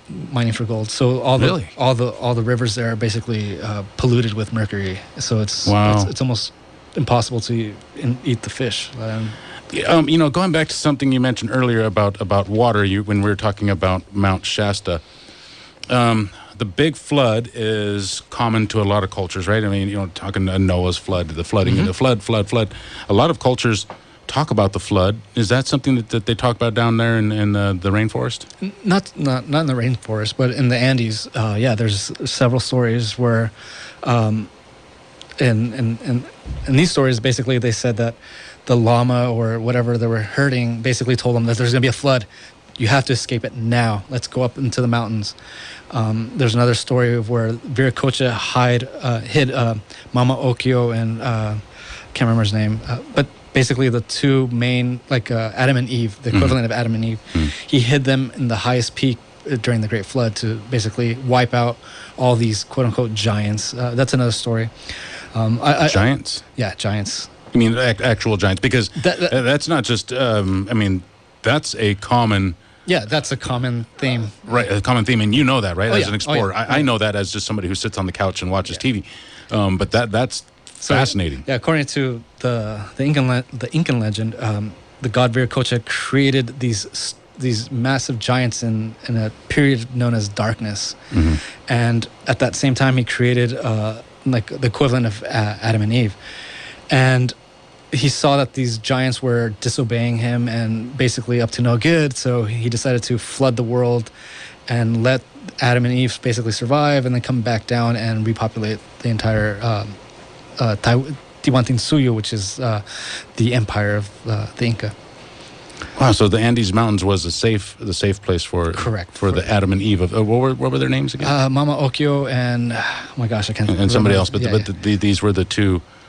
Two figures, yeah. Essential figures, yeah. To keep civilization going. And it's really interesting because is there any proof of a major flood in those mountains? I don't think so. I mean, geologically, maybe the Andes kind of was pushed up through tectonic plates upwards. Maybe. I mean, I don't know. I couldn't tell you. But what I find interesting is that I find these same exact legends in California from indigenous cultures here locally. So like one of the stories I remember reading, basically, and this is a common theme. When you start seeing animals running a certain way, your first instinct is to pause and try what's going on? Yeah, what's going on?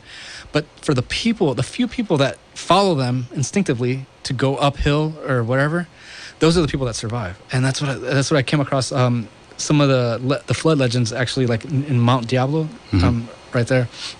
Flood legends in Mount Diablo. Yeah. There's plenty of legends in the Central Valley regarding the flood myth. It's very common legend. Yeah. Wow.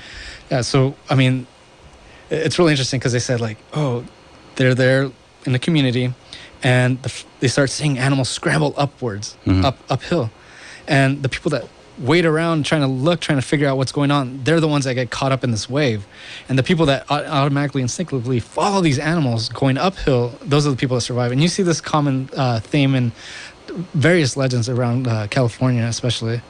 and even in Latin America, throughout Mexico and South America, it's really interesting. It's really interesting. So how much do you know about cultures around California? I mean, have you studied that too? Yeah. Really? Yeah. What are some of the cultures? Some more interesting things that you've heard? We got a minute left. I mean, maybe we'll talk about that on the other side. Yeah. But you do know about California and cultures here? Yes. All right, we'll talk about that on the other side too. KSCO Santa Cruz, you guys should check out our Facebook page. You'll find links to Fernando's blog, that's exploringtraditions.com, and his book, The Ancients, Investigations into the Lost Civilizations of Lemuria and Atlantis. He'll be here for another hour. If you want to join us, 218-572-6479-1080, KSCO Santa Cruz. Flight 1080 will be back after this. Keep it tuned in. News is up next.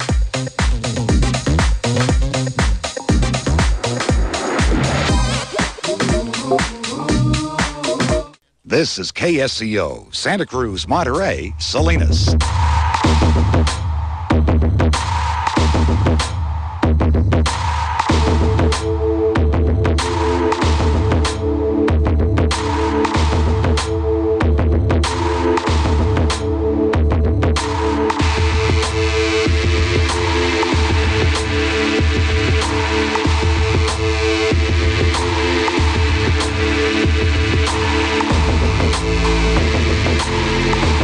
Four 479-1080. You're listening to Flight 1080 KSCO Santa Cruz. We are back in the air. Fernando Gallegos is joining us. If you want to get on board, give us a call, send a text, send an email. Just do it, and we'll read it, take your call, or ignore it, one or the other. We'll do something with it. Give us a call, send a text, or email. Fernando has written a book, The Ancients, Investigations into the Lost Civilizations of Lemuria and Atlantis.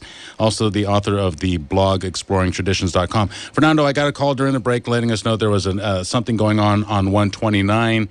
That's Highway 129, and that is a major accident. Both lanes are closed. Looks like tow truck is on scene, so hopefully they'll be opening that up soon. That's 129 near Rogie Lane. If you're stuck in traffic in either direction, that's what it is. Tow truck is on scene, though, of that major accident. All right, Fernando is joining us. Fernando, thank you again for joining us. No problem. I posted a link to your book and your blog on our Facebook page so people can check it out there. They can check out the book. Again, it's on sale through Amazon, and on your blog you can find a link there as well. And this is The Ancients, Investigations into the Lost Civilizations of Lemuria and Atlantis. I'm sure you heard a lot of weird things, a lot of cool things. You were talking about elongated skulls, right? Yeah. Is that something that's... I thought that was kind of limited to the Egyptian scene. Is that something that was out there in the rainforest too? It's found throughout a lot of South America. Really? Yeah. Even in Central America, the Mayans practice it. The Aztecs practice it. It was mainly reserved for the elite class, perhaps as a perhaps as a homage to an early predecessor. I don't know. Wait, okay, because you know where I'm going to go with this, yeah, right? I know exactly. You know where I'm going to go with this. Okay, let's start off here. Let's start off rationally, and then we'll get into the stuff that's more up for decision, right?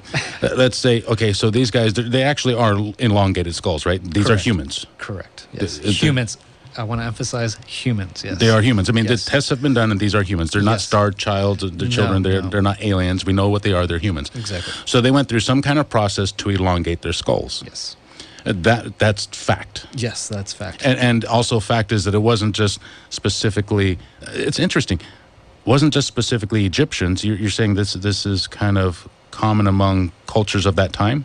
Yes, around the world. You could find it again, even in... Were they all around the same time, do you know? I don't think so. I think it was at different time periods. But that's still weird. It would be worldwide. Exactly, yeah. What is that? What's that about? Do you have any ideas? Because So- you know what I'm going to say. Well, you know what I'm going to say. But go ahead. Do you have any ideas what that's about? For me, I want to believe like there was some advanced civilization that existed centuries ago. And these elongated skulls might be a homage to these people who might have looked a little bit different.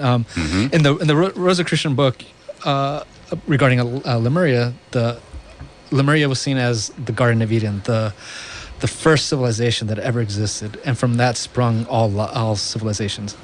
And perhaps, because in the book it mentions giants and these different type of looking humanoids, human beings, perhaps with elongated skulls, and perhaps this might be a homage to that advanced civilization. I mean, that's very speculative. I could go into great depth about that, but I think to find this practice around the world, which is it's called artificial cranial deformation. It's this is the practice of elongating their skull. Correct. Yeah. Okay. So in the Americas, it's done by putting the infant, when the infant's skull is still kind of like a leathery soft. Yeah. They would lay them down on a flat board, and slowly tighten waistbands around the head, and tighten it more and more each day until you get that look.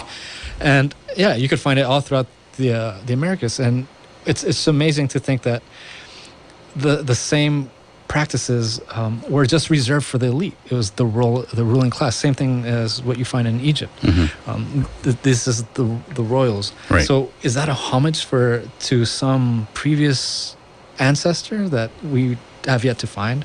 Who knows? I don't think so, but I want to believe that there might be something more to it. It's definitely not no alien type of thing, but again, what is it though, right? And there has to be some reason for it. Even just leave the aliens out. There has to be some kind of common idol, some kind of common thing that they all looked up to, right? Yeah. And you can leave aliens out of it if you want, and that just makes it even more interesting. Exactly. Then what was it? Yeah, exactly. Right. And that's what you do. You're an explorer, right? That's what an explorer does. Yeah. I love it, dude. I love it, and I think I know a lot of our listeners like that kind of thinking too. I mean, leave aliens out of it. What was it? Yeah, it was such a widespread cultural thing that, I mean, what could it have been? I would say, I don't want to say it, dude, but just say it. Aliens, right? Aliens. There you go. But okay, let's not go there. But if anybody has any better ideas, I would like to hear it. That is definitely weird. For all you know, they were. What are some of the other common running themes that you saw through your civilizations? Because you've studied not just one or two. You studied a lot, mostly the Americas, right? Yes, in the Americas. Okay. Yeah. What are some of the other common running things? You know, like someone says here, can Fernando give us an Esalen lesson? An Esalen lesson, right? The Ohlone Indians. Part of the Esalen. I heard that part of their mythology was there was a great flood, and maybe that's Mount Umunum. Is that what it is? Mount Umunum. Maybe that's where it got. Their legend was that a coyote and a hummingbird, I think. Yes, that's correct. Right, went to the mountaintop. Do you know if it's that mountaintop they're talking about? Because at the top of Mount Umunum, have you ever been there? No, not yet. There is a circle. Circular monument to the Ohlone Indians. I mean, this is some place that they went to pray. Yes. Or there's something special about that circle. It was a sacred. Area, a sacred place, and I don't know if that ties into the legend of the hummingbird and the coyote. It does. I think Mount Umunum somehow translates to the hummingbird. Yeah, hummingbird resting place or something like that. I can't remember off the top of my head. Right. But yeah, it's sacred mountain top. It was definitely sacred to them. It's the same thing with Mount Shasta. You have the indigenous people who did not go above the tree line. For them, that was the resting place of the gods. So you see this common theme throughout California, that the top of the mountain is usually reserved for that higher godlike entity. That makes sense. Yeah. So, right? I mean, you get closer to God. Exactly. Why do you think they all pray to a God that's up there? So, like, I want to go back to like the mountains. Okay. So, like in Peru, for a lot of the indigenous people, they pray to the Apus. The Apus are the mountain spirits, the godlike spirits that occupy the mountains. So whenever you do a prayer, you have to pray to the Apus, the local gods, mountain gods that surround you. So yeah, I mean, there's something to it. I think there's some spiritual essence. I don't know. You can feel it. All you have to do is walk up there, and you can feel it. I mean, whether you're spiritual or not, you can feel there's something really different about being up there by yourself, right? Up high above everything. There's something really I don't know, spiritual is a word for me, yes, spiritual, but something really invigorating to the soul, right? Yeah. And so I can see why people would have those thoughts. Lost civilizations around here. Do you know any civilizations that just kind of disappeared? Around here, I don't think so. I mean, I've heard different stories about lost civilization type advanced civilizations occupying like desert Death Valley. Several instances of people stumbling into the caves and coming across these advanced technologies and stuff like that. What do you mean advanced technologies? So like some of the things in Death Valley? Yeah, in Death Valley. Okay. So that's like one of the hottest places on the earth. Right. And Death Valley, was that at one time covered by water too? Do you know? So one of the stories speculates that it was once. So the guy that stumbled in, he came across this advanced technology, like these automatically opening doors and well-decorated chambers and stuff like that. And he speculated that at one point in time, Death Valley was connected to the ocean. So ships would come in and port into the mountains. And within the mountains themselves, there were these grand, like advanced civilization that existed. I mean, there's no proof of that at all. There's been mention of people trying to go back to try to find these caves, these entrances, and have not found anything. Yeah. Well, I mentioned to you off the air. I'm pretty sure it was off the air, and if not, then I'm going to repeat myself, and I apologize for anybody listening. What you just said right now about you just mentioned ships going into the Death Valley? Yes, that's a very common theme because I was studying. I had read about this before, but I brushed up on it a little bit more because I knew you were coming in, and I wanted to talk about a couple of things that I know about, right? Because I've been studying stuff like this too. I love it, dude. I really, really do like studying this stuff. I'm glad you're here too. Again, I want to thank you for coming in. That's a very common theme. So there is a ship in the Salton Sea, supposedly. Right. Again, this is supposedly mythology, legends we're talking about. A lost ship in the Salton Sea, which historically has had its times when it was dry and barren and also had water. At this point, they think that it's underwater again. But the legend is that it's not. This part's not a legend. That the Colorado River empties or used to empty into the Salton Sea. So the legend is that a ship went up there through the Gulf of Baja, I think, and kind of went up through Baja, California, on the not on the Pacific side though, on the Gulf side, right, on the Mexican side, and followed the Salton Sea up the Colorado River, mistakenly thinking that the Colorado River was going to lead them back to the ocean. So they went up there and they got stuck, right? The Spanish ship got stuck, and the tide went out, never came back in enough for the ship to set sail and get out of there. So there it is in the desert, and every now and then it pops back up, and people see it. They get a party together and try to go back out there, and the sands just cover it back up. That's really interesting. Yeah, and that's the Salton Sea, and it's a very popular story. I've read about it. I don't know how many times. It's a popular theme. Yeah, the Spaniards thought California was an island for I don't know how many years. Okay, then that makes sense. Yeah. So they knew on this side was the Pacific, and they probably thought going on this side, the Colorado River would take them around the island. Exactly. Yeah. When they had reached Baja California, they had heard legends of untold riches of gold, and so when they reached the tip of Baja California, they had heard these legends, and so at the time there was this book being circulated among the early Spanish explorers called The Exploits of Esplandia, which mentions this island of California. I can't remember exactly, but it was named after the Queen Khalifa. This queen oversaw with her griffins, or what are they called, the griffins? Yeah, this island of gold. And so when they saw that and they heard these stories from the natives, they connected the two, this this fictional story that existed at the time, with the native indigenous legends of this gold that existed in the mountains. And so they connected the two, and that's how we have the name California. It originates from that story, the Queen Khalifa. Wow. So this is when when the Spaniards came here, they expected to find, they had heard about these legends of gold. Yes. They get here and they hear legends from the locals about the gold, yes. And then so, I mean, it almost sounds as if the indigenous in Mexico were trying to kind of fend off the Spaniards. Go over there. It's the gold's over there. Right. So they kept going northward. Do you know if that's why we're called the Golden State? Yeah. I mean, it all originates from the legend of the Queen Khalifa who oversaw the Golden Island.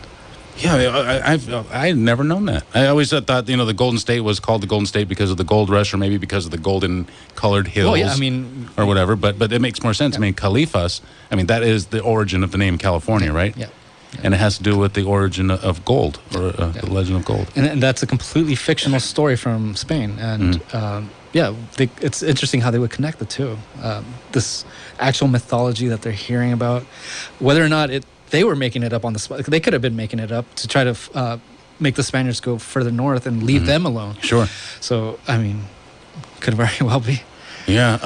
479-1080. The Spaniards came here. That's when everything changed, right? Yep. Yeah. What were they looking for? Were they looking for gold? Were they looking for resources, to some place to hang out? All they wanted was the gold. Damn. Yeah. And they did a lot of horrendous things to the indigenous people just to find the gold.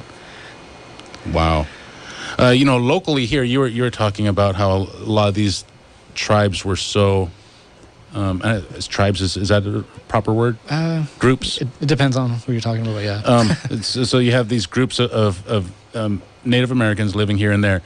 Just 20 miles away, they'd speak a different language, right? Yeah. California had the most diverse population than anywhere else in all of. How did the Spaniards even get down with communicating with people? I have no idea. They must have had some really some good linguists there, right? Guys who really know how to break a language down. Yeah.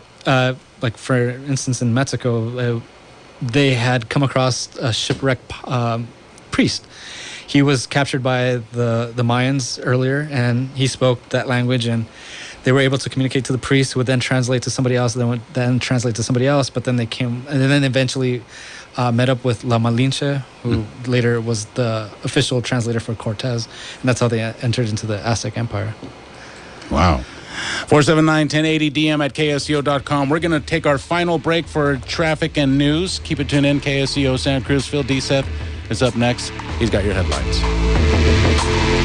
Tell them you heard it on AM 1080 KSCO.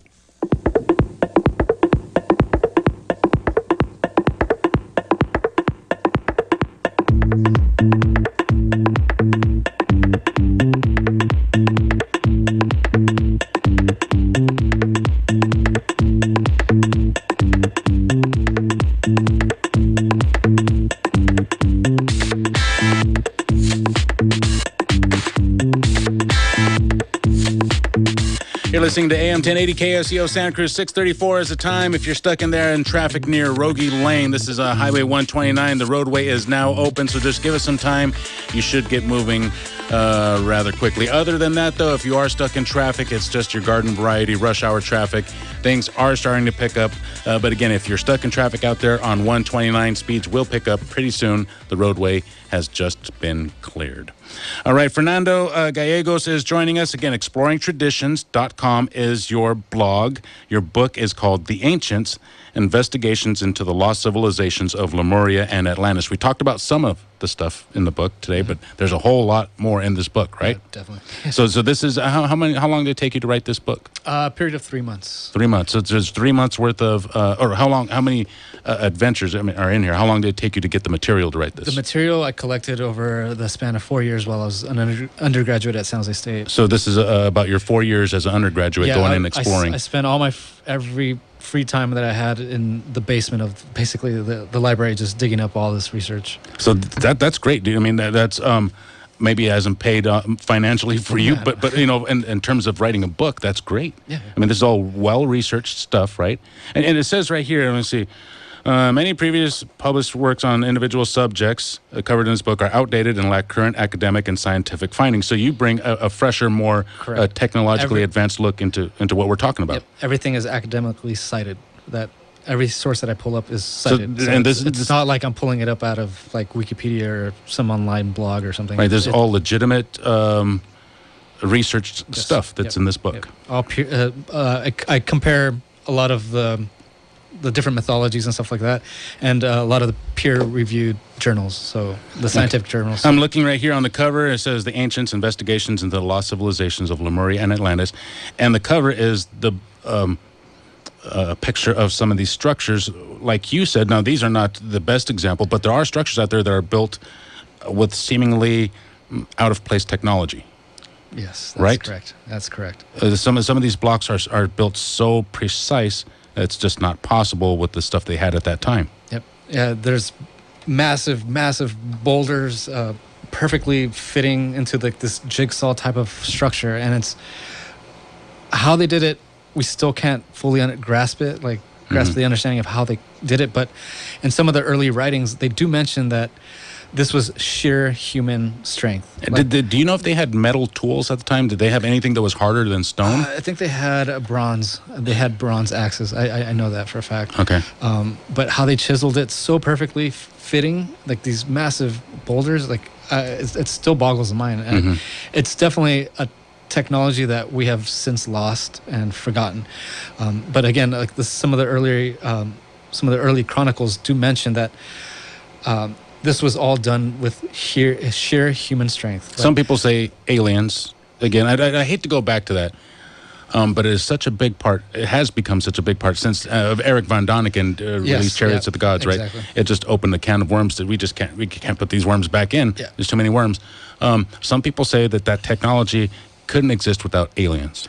So to completely dismiss a cultural achievement such as that is completely dismissing how long it took for them to advance as a civilization. That's a diss. That's a slap in the face exactly. to those guys. These people spent thousands of years trying to master this type of architecture and technology, and to completely dismiss it by saying aliens and what have you, it's a slap in the face to their ingenious capabilities. Mm-hmm. You know, people say this today.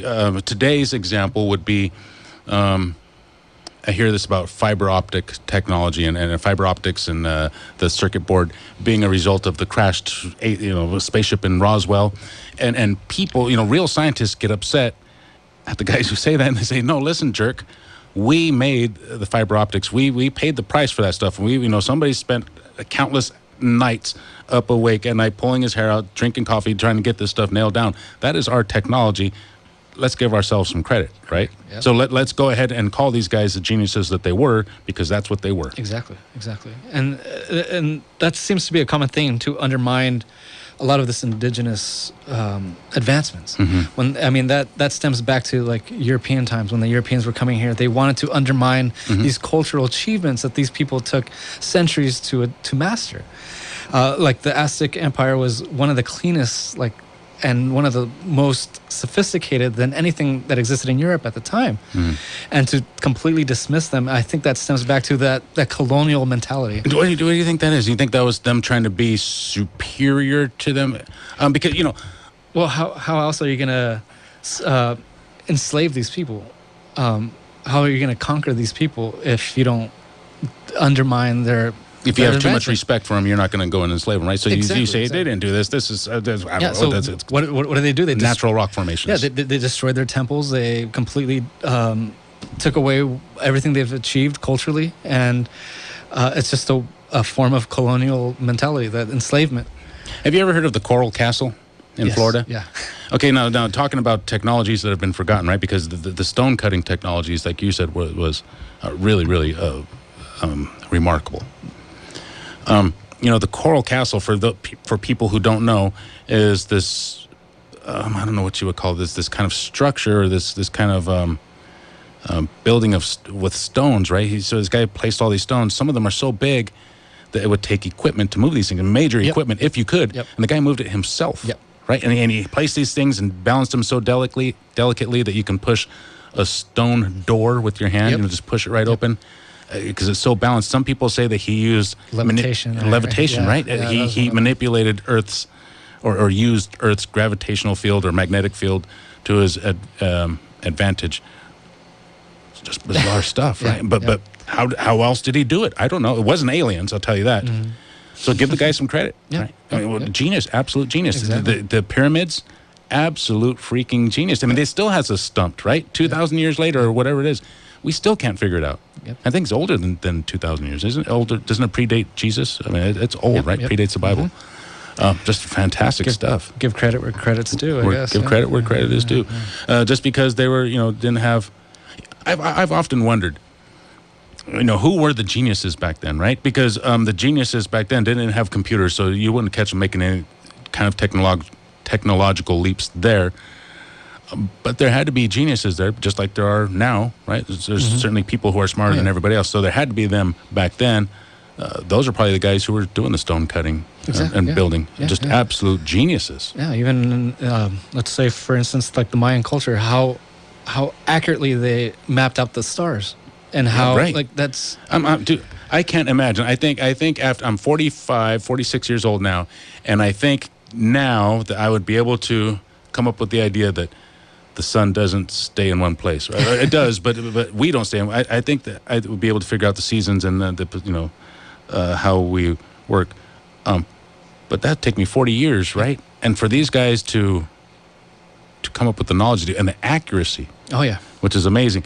Do these guys have writing? Do you know, or is it all passed along? So the Mayans actually did have like the writings, but most of it was burned by the priests. They saw it as contrary to the Christian ideas at the time and things of the devil, so they burned them all. And only, I think, 3 or 4 codices actually still exist to this day, which is a shame because they had massive libraries.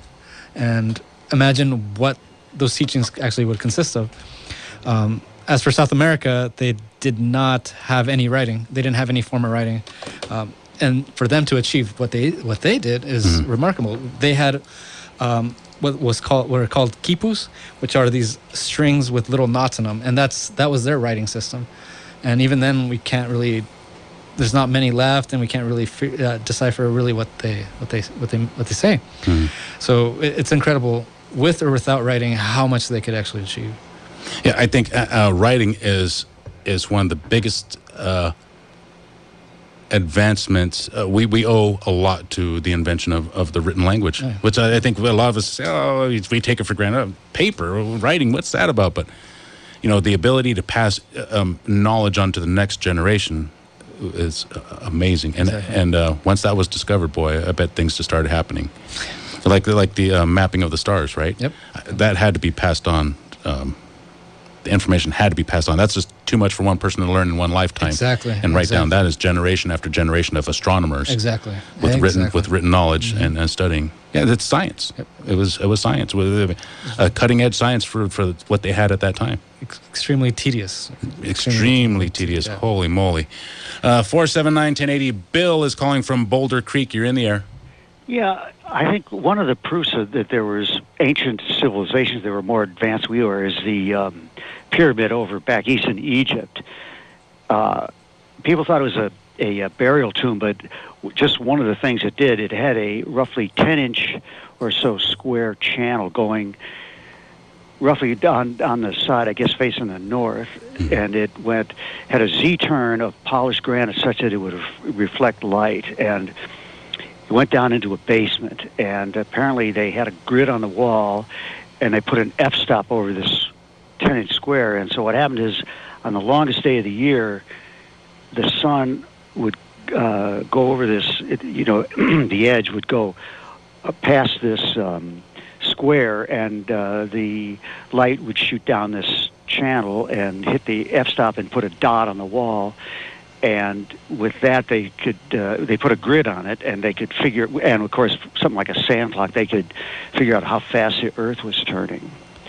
And the question is, why did they do it in the basement? Because, well, one of the things this pyramid was it was a observation, astronomical observation station. Right.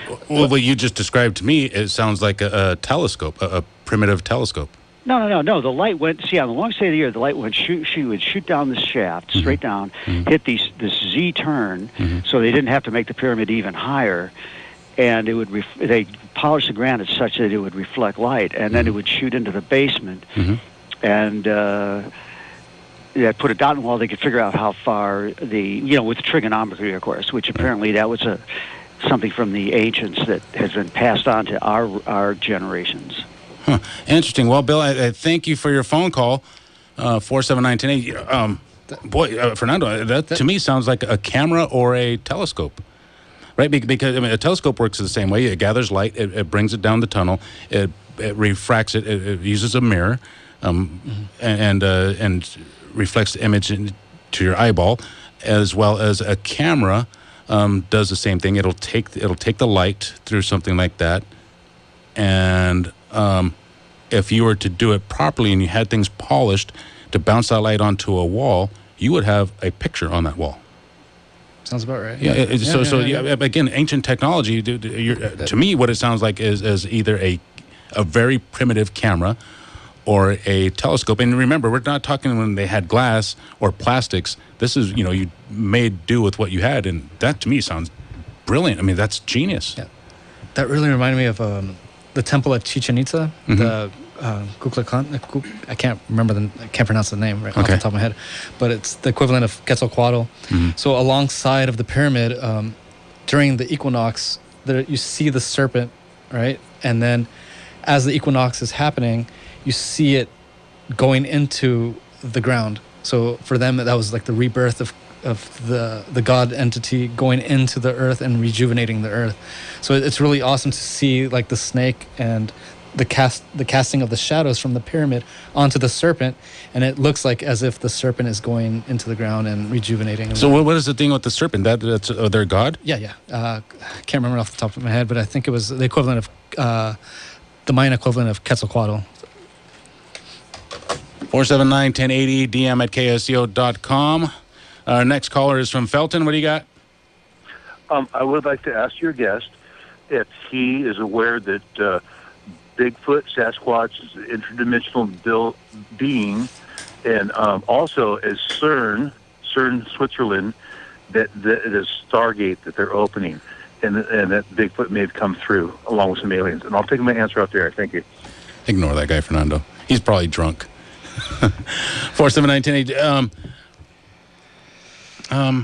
So you're talking about this temple where it appears that the shadows are cast on this, so it looks like the snake is going back into the plumed serpent. Yep, back into the ground. Amazing. Another thing I heard about the pyramids, I don't know if you've heard this, is that they were actually big generators or big batteries. Oh, I've heard that. And that the down in the basement, or the basement I say in quotes because I don't know what's in there, they would have some sort of chemical or some kind of powder, right? Some sort of reactant. And then in the top, they would pour the other reactant, right? And so these things getting together would create energy. The Iraq battery you're familiar with. Did you not hear about the recent discovery of the pyramid? There's a recent publication saying that they actually were able to prove that it actually harnessed energy, the actual pyramid. And this was fairly recent. I think it was this week. Mm-hmm. No, I hadn't heard that. Yeah, it's quite interesting because a lot of other mystical people actually make claims as to how advanced the Egyptians were, and a lot of continuations of different secret societies of that sort all mention that the pyramids were a source of energy. It was like a source of energy for them to go in and basically rejuvenate. A lot of the Greek philosophers would travel to become initiated within the temple of the pyramids. I mean, and wow. It's interesting to see that continuation of these stories. I mean, they were stories in a sense that they were esoteric traditions, but now they're slowly trying to prove that perhaps there was something more to it. And this was all word of mouth. These were secret teachings, right? And for them to be discovering that there's actual validity behind these teachings is quite amazing. Do you have you ever heard of civilizations destroyed by God for their technological advances, or they're wanting to bite off more than they could chew? Kind of approaching God's territory, and God saying, "No, that's not happening." So, and I mean that was the point of that's like the final chapter of my book. Really? Yeah. So, I talk about the advancements of Lemuria and Atlantis. So if we're to take it as a metaphor, we could understand that they were achieving so much so rapidly that they hadn't addressed everything, which is in the current state that we're in right now. We're advancing so much technologically, but yet we haven't addressed the simplest of issues, the simplest of moral issues, ethical issues. Right. It's like Jeff Bloom said in the Jurassic Park. We're so busy wondering whether or not we can do it, we don't ask ourselves if we should do it. Exactly. And then these stories actually, even if you don't believe any of it, they offer that moral story that when you achieve too much too quickly, the earth will somehow revert itself back to a former state. You have these legends of, like, in South America again, in the Incas, the legend that the God created these people and they were misguided. They were going against God, and that's why God created this great flood. I mean, this is a common story. Common story. Yeah, absolutely. You know, I don't know if you've heard the Indian tale, and by Indian I mean from India, that there was this kind of war going on where one person went up and destroyed another. You know, two I guess I'm going to call them aliens. Come down, they land, and they get into this kind of war. Nuclear weapons are used, or some kind of devastating weapons are used, and just screws everything up. And I think that tale is the kind of going back to what we're talking about, is when you achieve that technology so fast, dangerous things can happen. You know, some people, I hear this mentioned with aliens and God. They say, hey, why don't they just give us this technology? Or why doesn't God just, say, here you go, here's a cancer-solving, ray gun or whatever? No, you have to earn it. Because if you don't earn it, then you don't learn the responsibility and the consequences of that technology, and there you go. You blow yourself up. Exactly. Are there any legends of civilizations that, again, were maybe blown up, destroyed by God, by earthquakes and floods? It seems to be most likely. But anything technologically, fire from the sky even?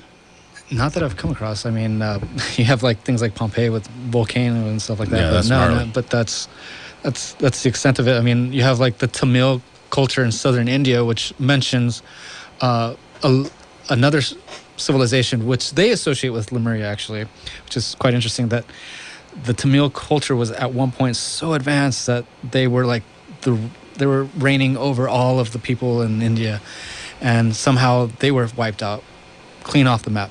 So they still maintain this mentality, this homage to this ancient civilization that they're descendant of. So they still maintain a lot of those ideas. Wow. It seems to be a very common theme. You have even in Irish culture, you have like the land of Tirnanog and things of that sort. Like they all mention like this advanced place, this beautiful enchanted place, and just becomes destroyed or exists now under the ocean. And it seems to be a really common theme. Under the ocean, we all know about one place very famous for being under the ocean now. Is that too a common theme among different continents? I mean, does Brazil or South America have their own Atlantis?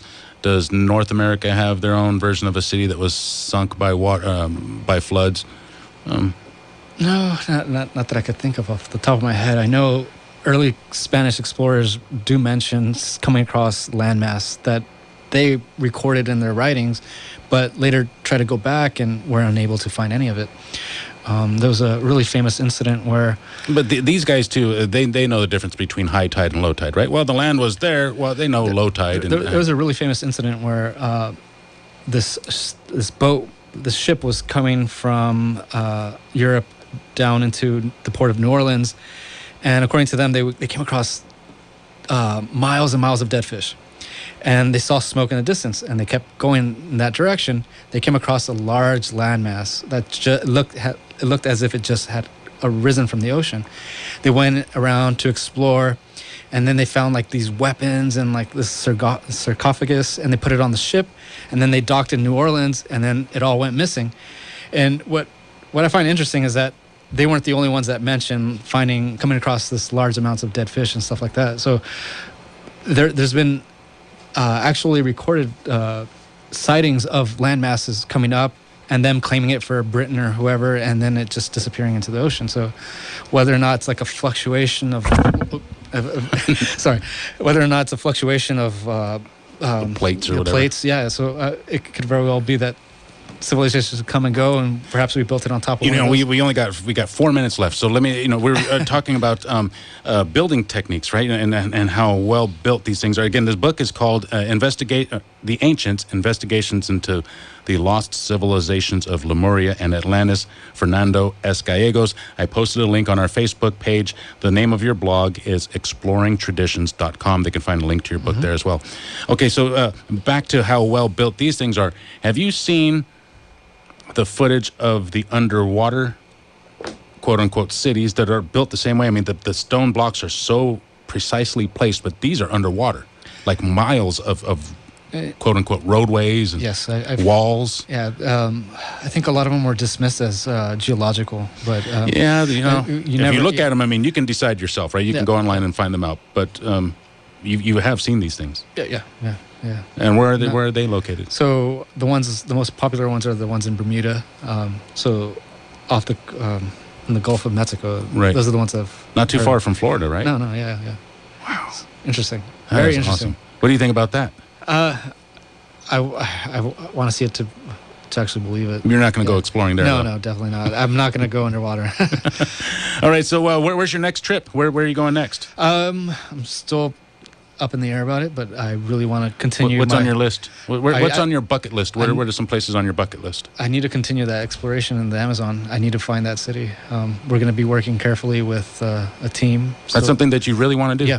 Yeah. It's extremely dangerous, but I want to go back and actually find... Because if you're able to find some evidence of... are you in it for the fame? Are you in it for a fortune? No. Just to explore? For the sake of history. I mean, if we're able to rewrite history that the Incas actually did venture that far deep into the Amazon, that could rewrite history. That the Amazon was extremely populated at one point in time, that will completely change history. And I think that's the most important thing. How big is the Amazon? I mean, because, I think, going out there looking for lost cities, I mean, we live in Santa Cruz, and it's hard to imagine that you can walk for more than 2 days without, you're going to find there's stuff everywhere here. But in the Amazon, it's not like that? Yeah, it's incredibly massive, and it's That's awesome. And it's crazy, like, to machete your way. You do that? Yeah, inch by inch through the brush. It takes days just to go a few kilometers. That is awesome, man. That is awesome. Why do you do it? I mean, why? Do you ever wonder that? Do you ever ask yourself that while you're sitting there sweating with the pit viper crawling across your boot and you're chopping down bushes? You ever say, what am I doing? Why don't I just stay home and watch YouTube? I don't know. It's all about the adventure, I think. It is. Yeah. That's great, dude. That is fantastic, man. Well, I wish you the best, Fernando. And I want our audience to go and check out your book. They can check it out on our Facebook page. I posted a link there to buy your book, and exploringtraditions.com. Order the book now, and while you're waiting for the book, go to exploringtraditions.com, because you got a lot of stuff up there as well. Really, really cool stuff. And again, I'm telling you, it just takes 10 minutes. I'm a slow reader, maybe 15, 20 minutes to read these things, but the ideas that come out of them, dude, are just fantastic, man. Great job, dude. Great job. Fernando, thank you for joining us. We want to thank everybody who called and texted us.